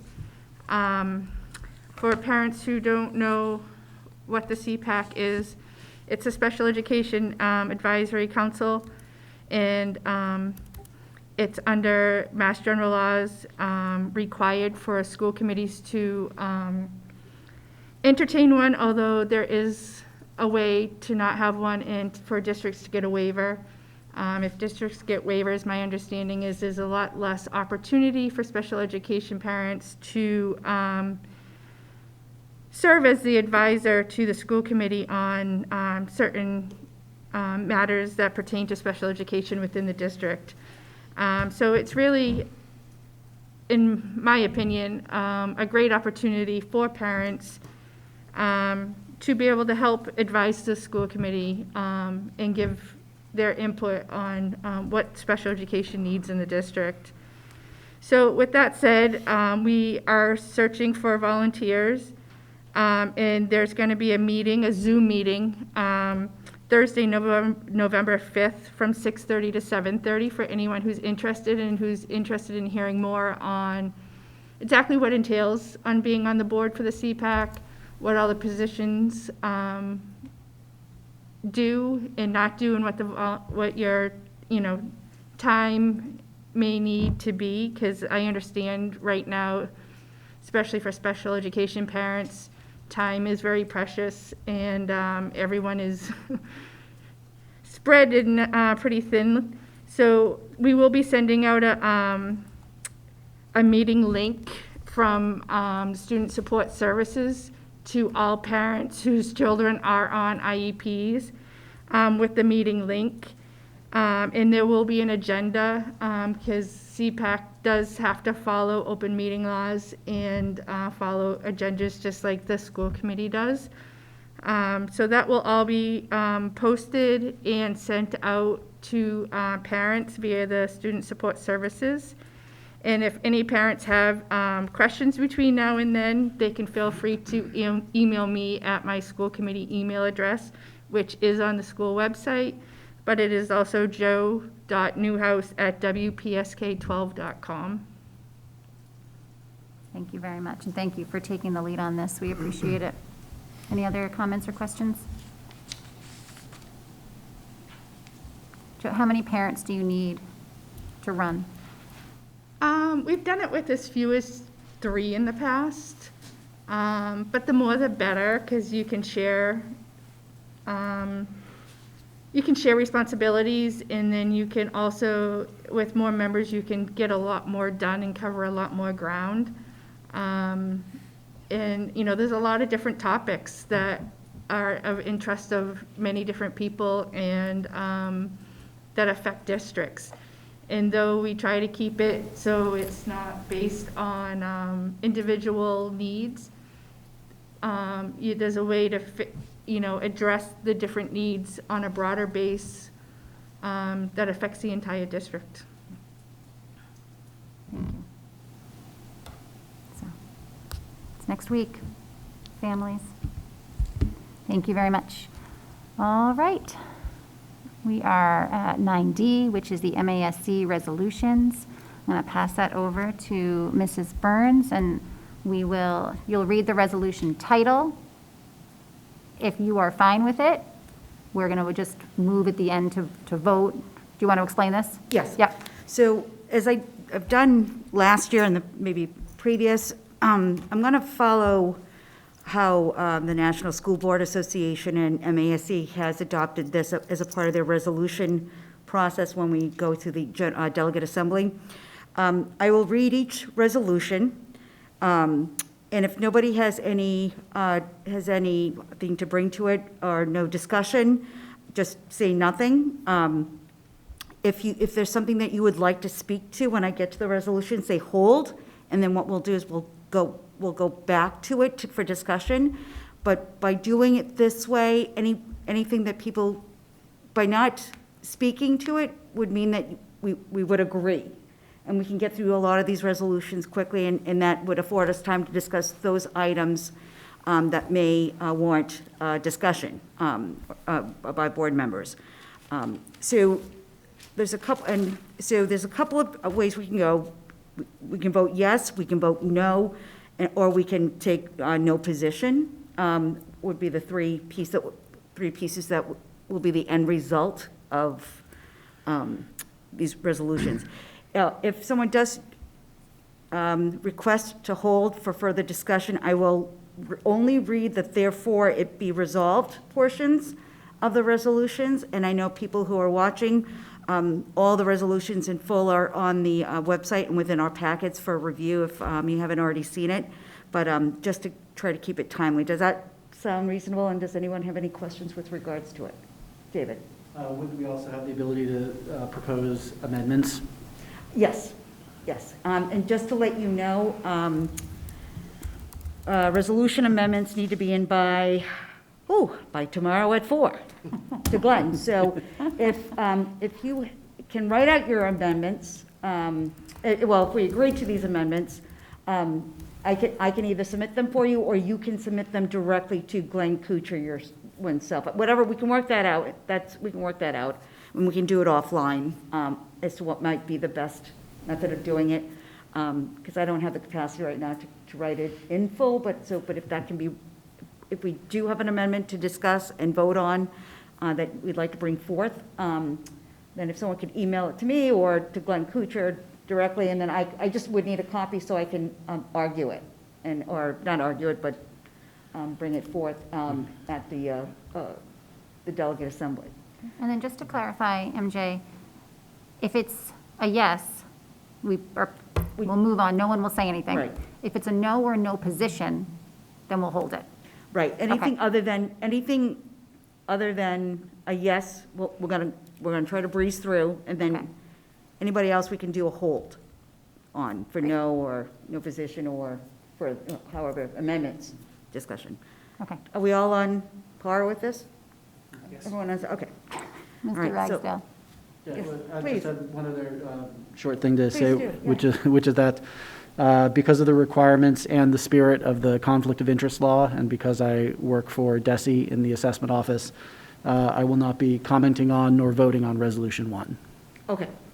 Is that the only one that there is a conflict of interest? Yes. Thank you.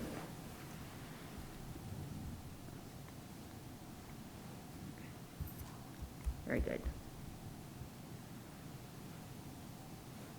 Anybody else? All right, let's rock and roll. All right, let's do this. I'm going to set my timer. No, I'm kidding. Resolution 1, MCAS and high-stakes testing. I'd like to hold. Okay. Sorry. Are you laughing? Resolution 2, COVID-19 state funding.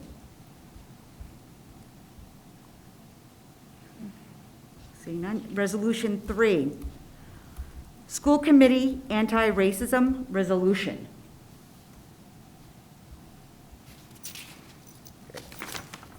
Resolution 4, lowering the voting age for municipal elections. I'd like to place a hold on. Same. Resolution 5, supporting increased federal support and stimulus funding for public K through 12 education.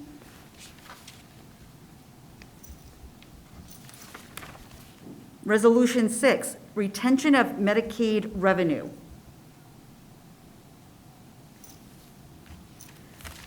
Resolution 7, attempts by the United States DOE, Department of Ed, to direct funding to private schools. Resolution 8, membership of a school committee member on the Board of Elementary and Secondary Education.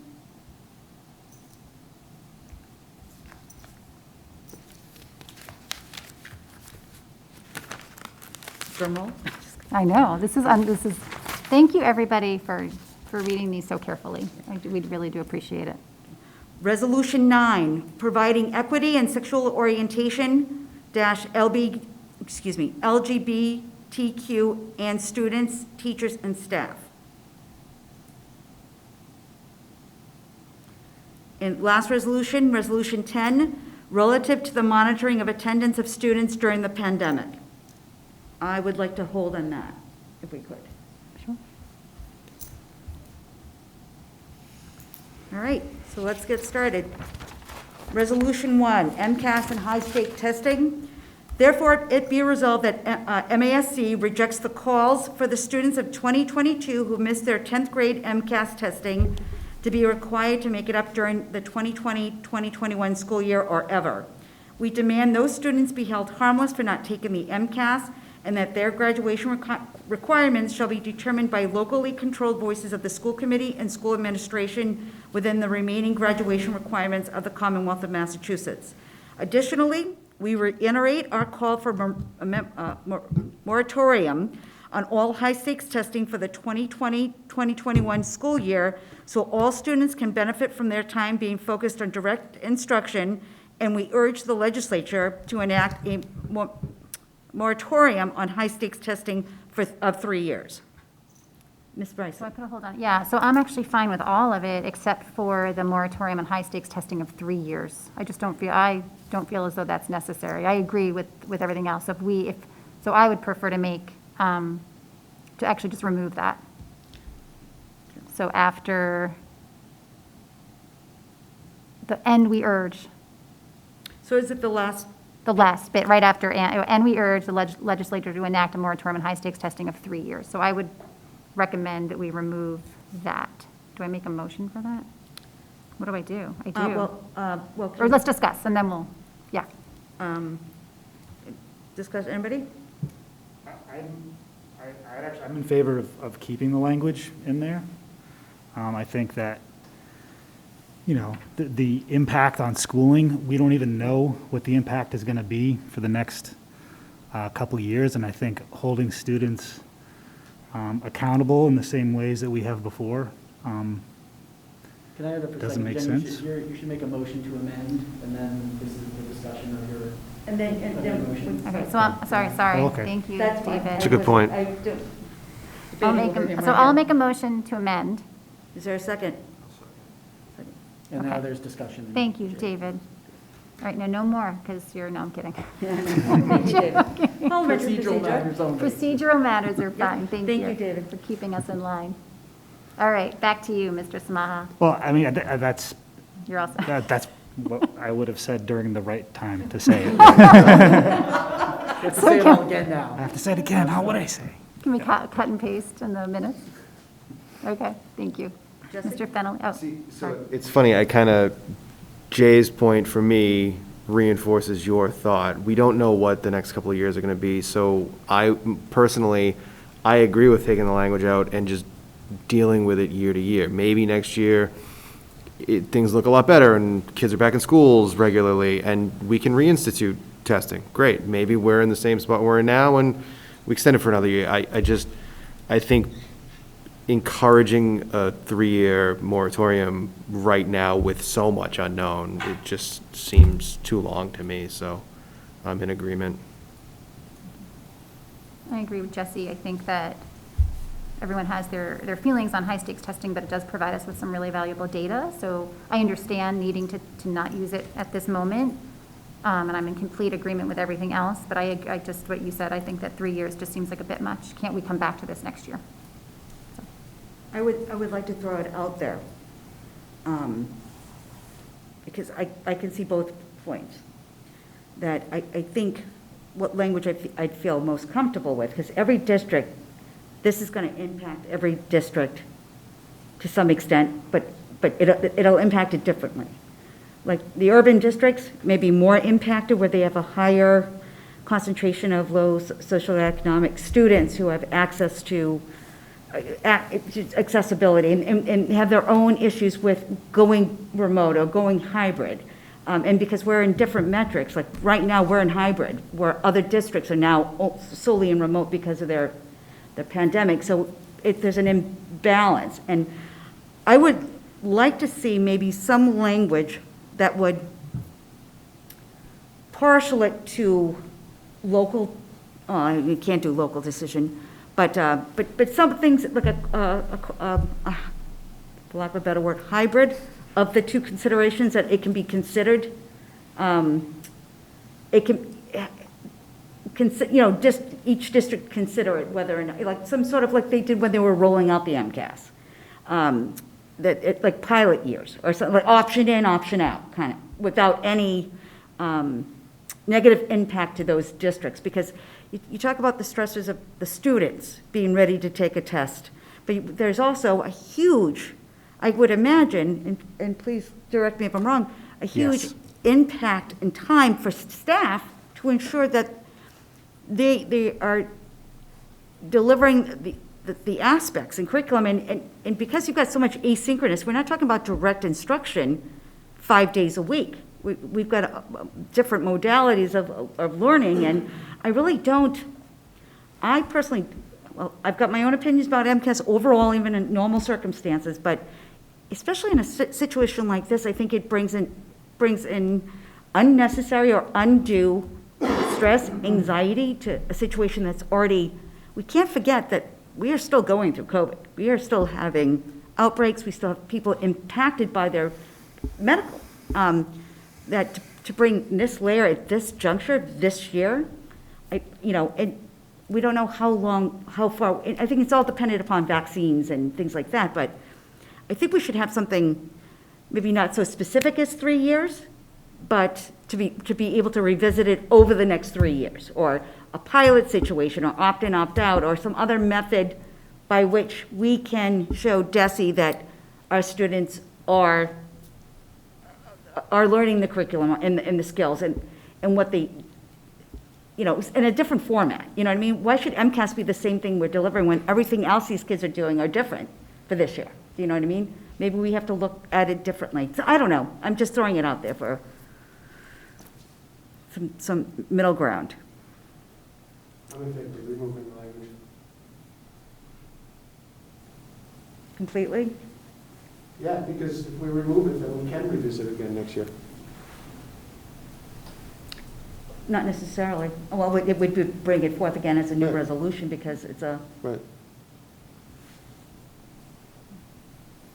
I mean, I won't get into it is data, and it's whether or not, so it does highlight inequities, and I think that we're going to need to we're going to have to do it at some point. So I think I won't get into the value of it or not value it, but either way, I think 3 years is too long. That's my only point.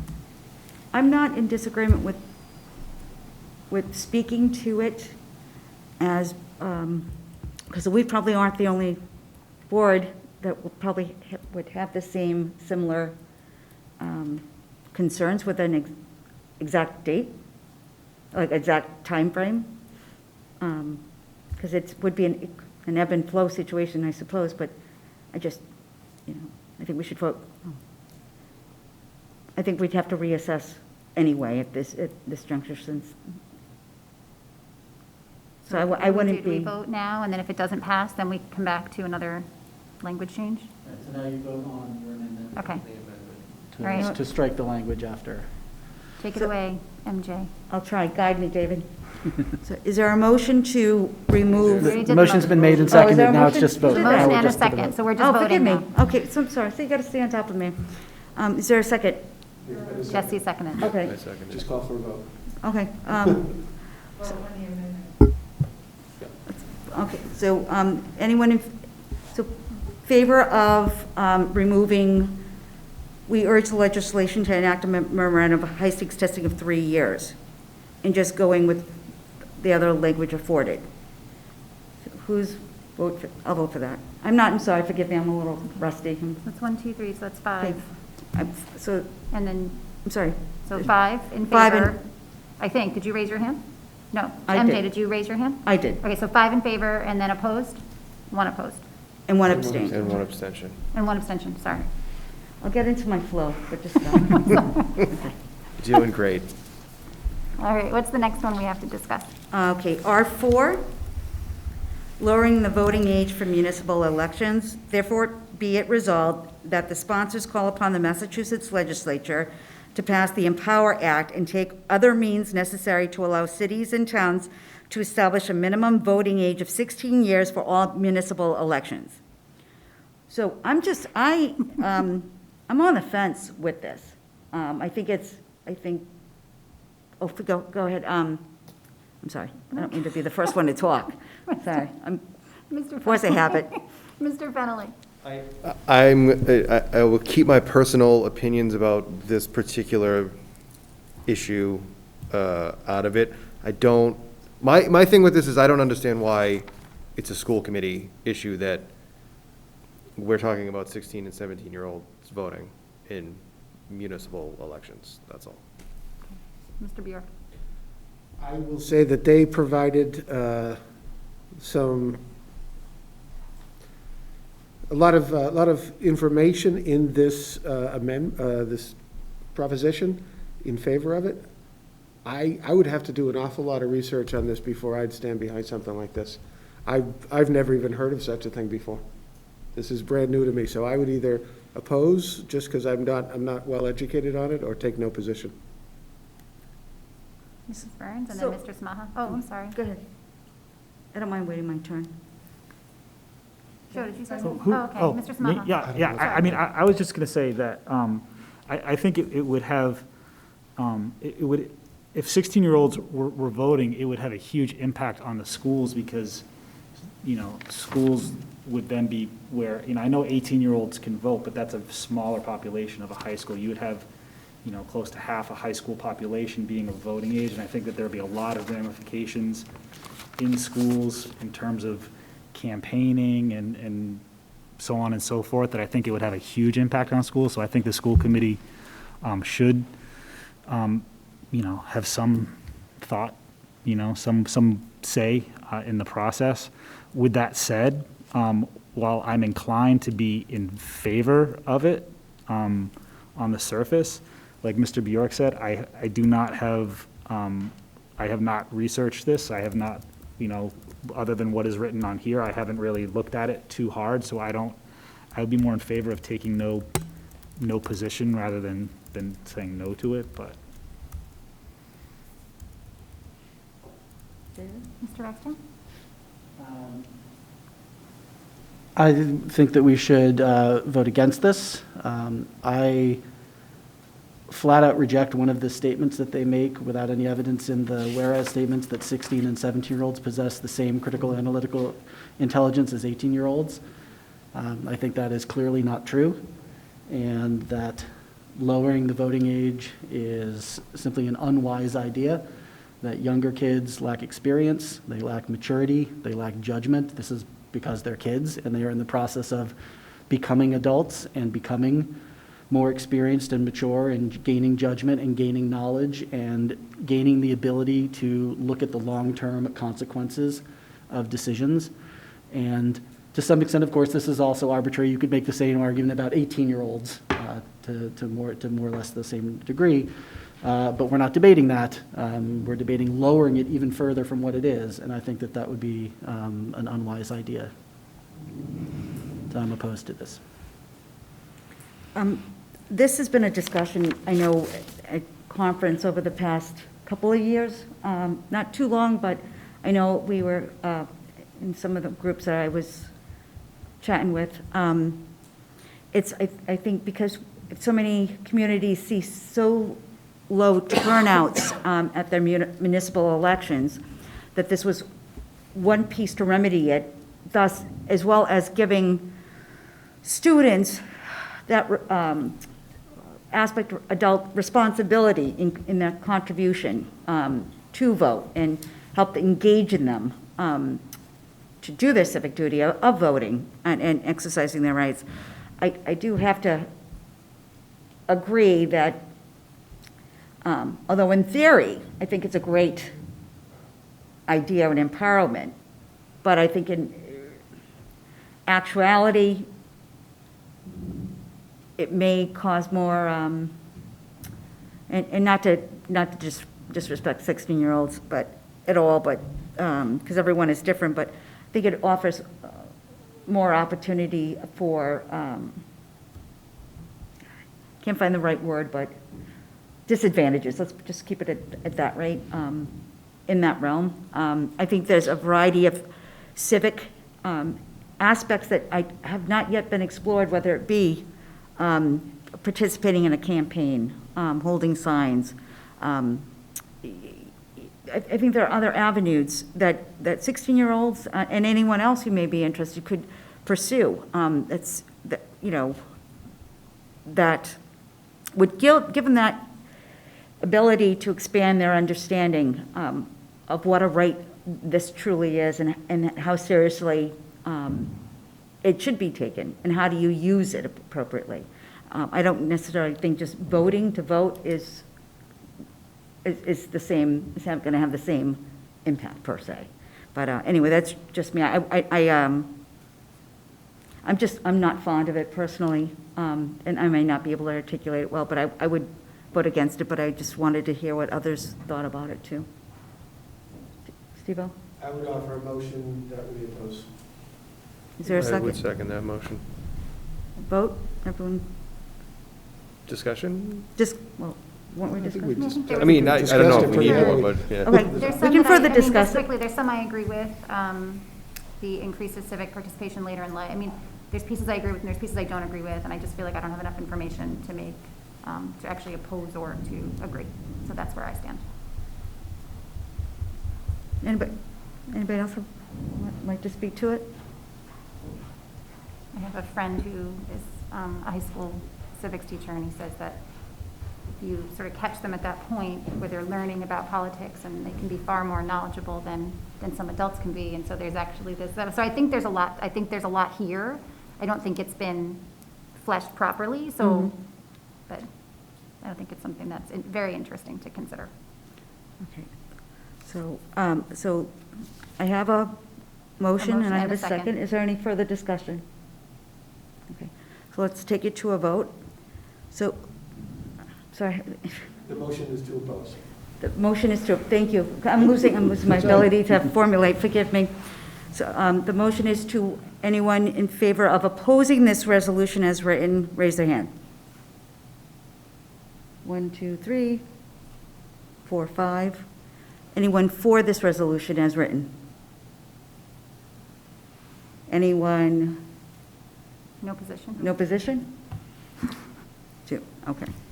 So we have, I'm sorry, was that 5 in favor? 5 in favor. 5 in favor, 2 no positions? Okay.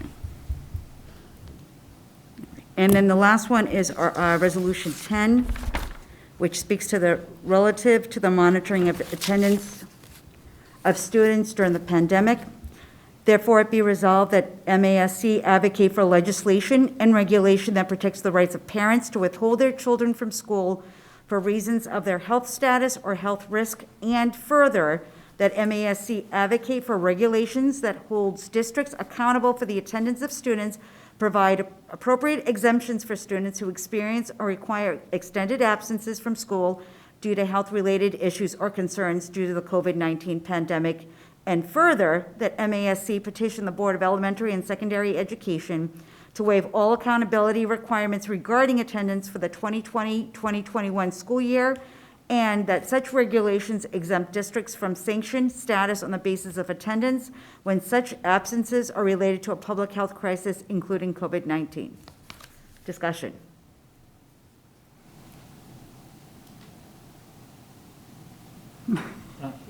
I'm like, who wrote it?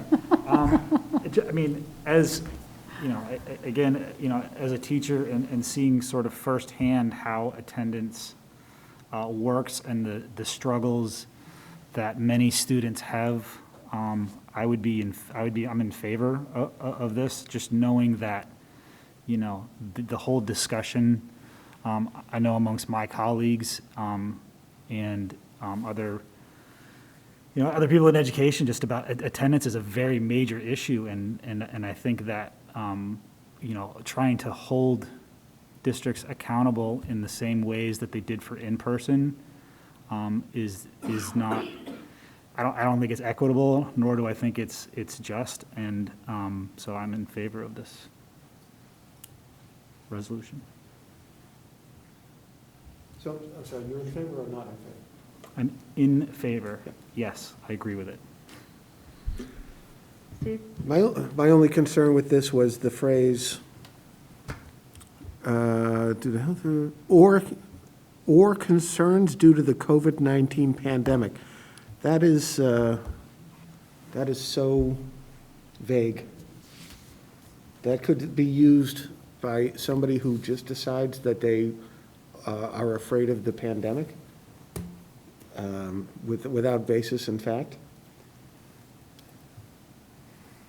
Well- I'm not crazy about that phrase. Well, I agree with you. I certainly agree with you. But I do have to share that my line of work, the amount of anxiety and stress, I'm just saying. Let me it as a- qualify my statement then, because I understand where you're going and I understand what you're saying. That aside, But this it's the could be abusive, used, yeah. this could be, it's there because it certainly could be a genuine concern. Mm-hmm. It could also be used frivolously. Right, but how do you sort that? I guess Exactly, how do you that's sort my that out? point. Yeah. That's my point. But anybody? Calling on yourself? No, go. Yeah, MJ? Sure. Steve will call the vote, Will. So I've got two thoughts behind it. Part of me is that we are responsible for each and every student that is in our school system. And the ability for children to engage, whether it be, you know, is a priority in their social emotional well-being, as well as their academics. So that's one aspect, that we are responsible for each and every student, and that's kind of how I stand by it. So to kind of lessen the attendance piece, because it's just too difficult, or, you know, it's almost impossible, it doesn't hold us harmless. You know, and I don't know, and I'm glad to hear so many perspectives, because I sometimes with these resolutions, I'm not sure how I'm interpreting them, maybe, and how they're being brought forth. But I just don't think districts should be held harmless to the attendance piece, because between school dropout, the dropout rate rising, I don't know, maybe I want to save the world, but and maybe I'm a little unrealistic in my thought, but Glenn, had you had an opportunity to look at any of the resolutions that we're considering? These ones I have. And I'd be interested in what your thoughts were, pro, con, with regards to the last resolution, and if you have any opinion, or, you know, just things for us to consider in looking at it. Well, I mean, the whole area of attendance is certainly fraught with some challenges and issues. And I think that we're, you know, in some respects, I wish that we were a little bit farther into this current situation, and in particular, you know, to be able to gauge and provide you with more. I'm not sure that I have, and it's only anecdotal accounts here and there for some of the challenges that are unfolding as it relates to this. So in some respects, I wish that question were posed and you were just having this discussion a little bit farther into the year, because I think I'd be able to offer more on it. Yeah, I don't know how much more context more than I can provide, but certainly the issue of attendance has become more than what I could have imagined it would have been back in the early part of the summer when we were talking about planning for the year. Well, part of this, which is, I think, maybe where I'm confused, is that, you know, under the Americans with Disabilities Act, students with medical diagnoses, whether long-term or short-term, that prevents them, they're automatically covered under that act of federal law. So, and that's where I'm,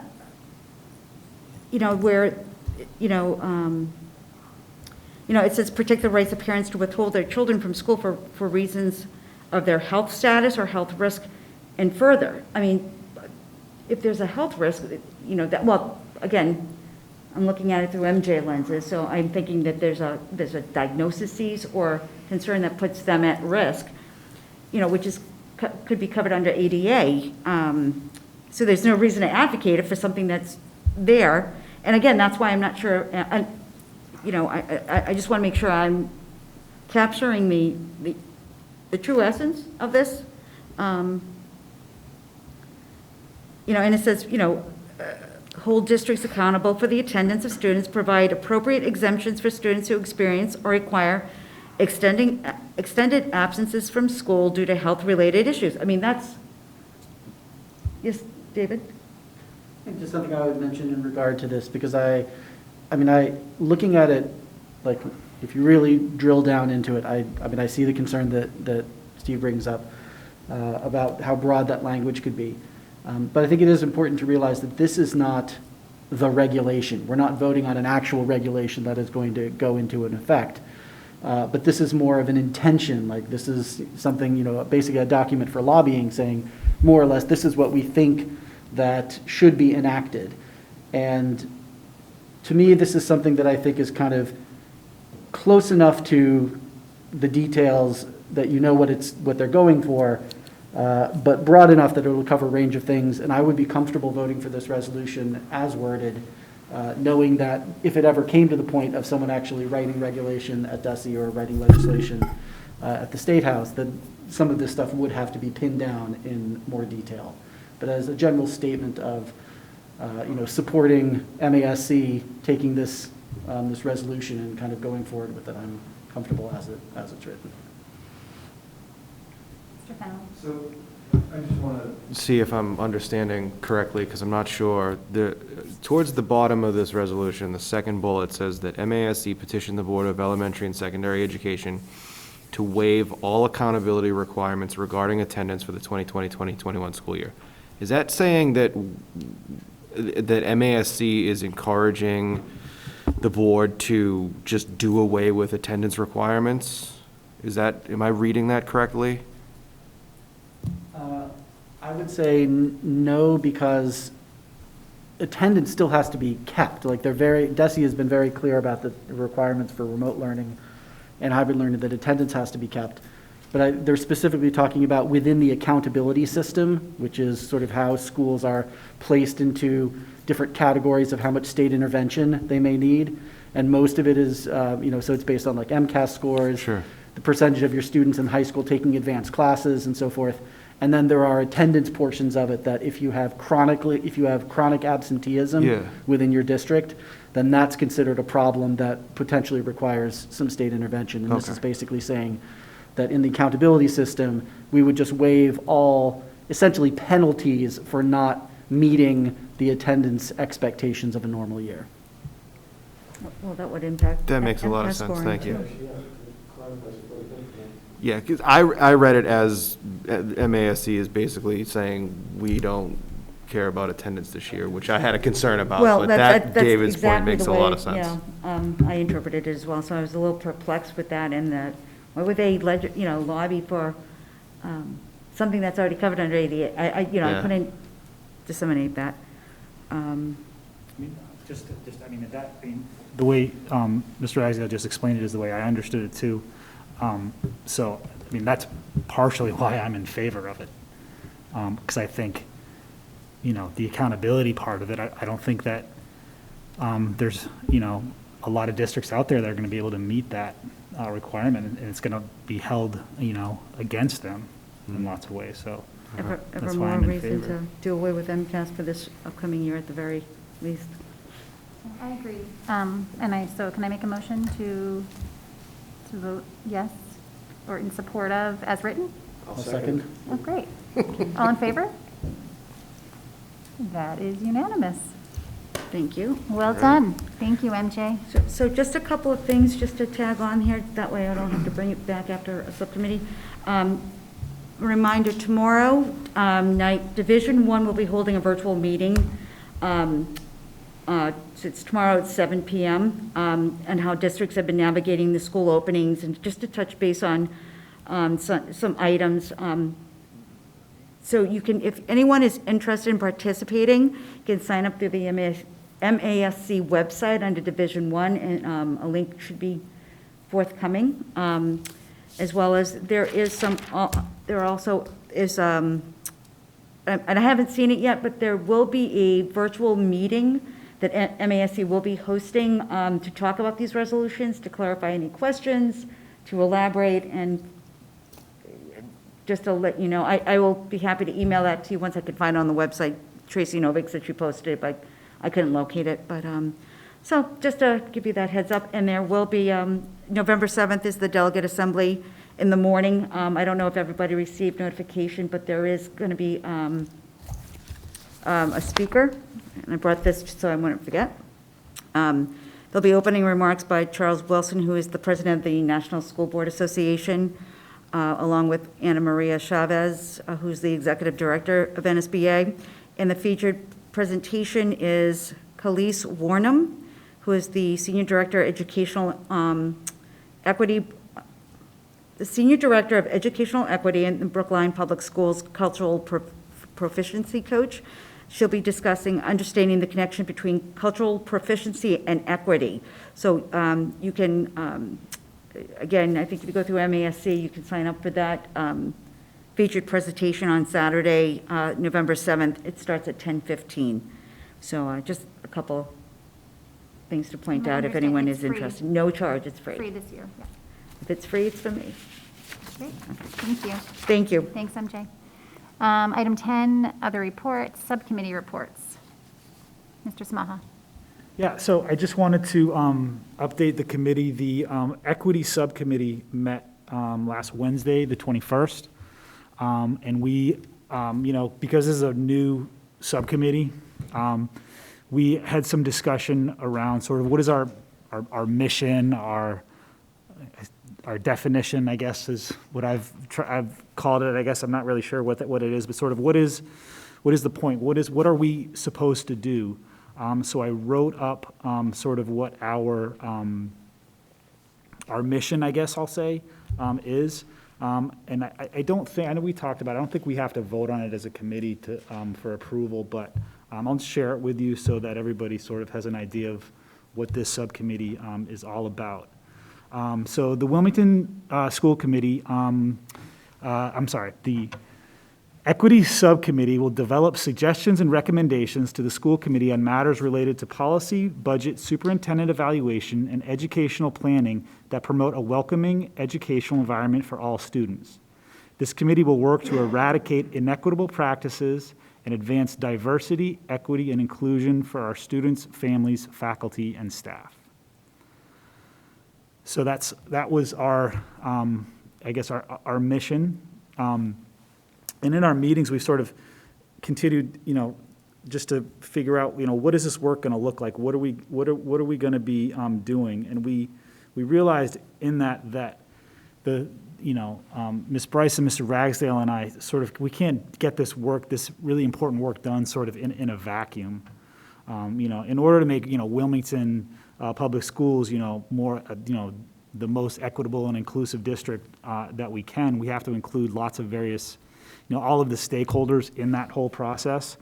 One of the things that we are going to be doing in the future is speaking with Dr. Brand, inviting him to a subcommittee meeting and sort of getting a holistic view of what's happening, in Wilmington Public Schools in terms of equity in all of those different areas that I just spoke about. The other thing that to continue with this work, I think we're looking to build perhaps, and this is not set in stone, but this is just what our thoughts is, an equity advisory committee or some sort of task force that would include teachers, administrators, community members, and families, sort of engage them in this work. So we're looking at the possibility of hiring a consultant or other person, perhaps, with expertise in this, but that would need to be a much larger discussion. But it's interesting, MJ, that you just mentioned that keynote speaker and sort of what her role is. I might want to go to that now. So I gotta figure that out. Okay, thank you so much. So the work is going to be, sort of actionable, achievable, sustainable. We also are aware of what the school committee has purview over, and the work of this, perhaps of this equity advisory committee, and there's already been community members who are interested in this, and I thank them for lots of conversations and stuff. It's been very eye-opening. But this task force would be more in line of doing things like looking at, what are our policies around hiring a diverse and equitable teaching staff, for example? What are the policies that we have in place that might, promote inequities in the first place? As opposed to doing things, and this is, more for people who are curious as what the work would be. It wouldn't be, reviewing book lists or anything like that. We're not going in, it's not necessarily at the classroom level. It would be more about policies that would eventually impact things at the classroom level.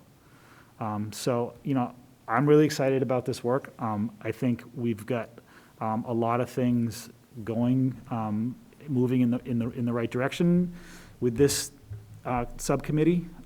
So any of the members, you're happy to, if you have any questions or if you have anything you guys want to add to that?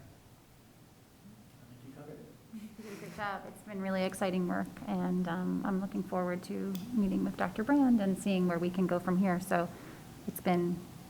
I'm excited. Thank you. We actually had one member of the community attend Yes, someone came to our meeting, subcommittee. It was very meeting. exciting, yes. Right. It's just kind of sitting on Zoom watching us talk. So it's exciting to see I can keep it.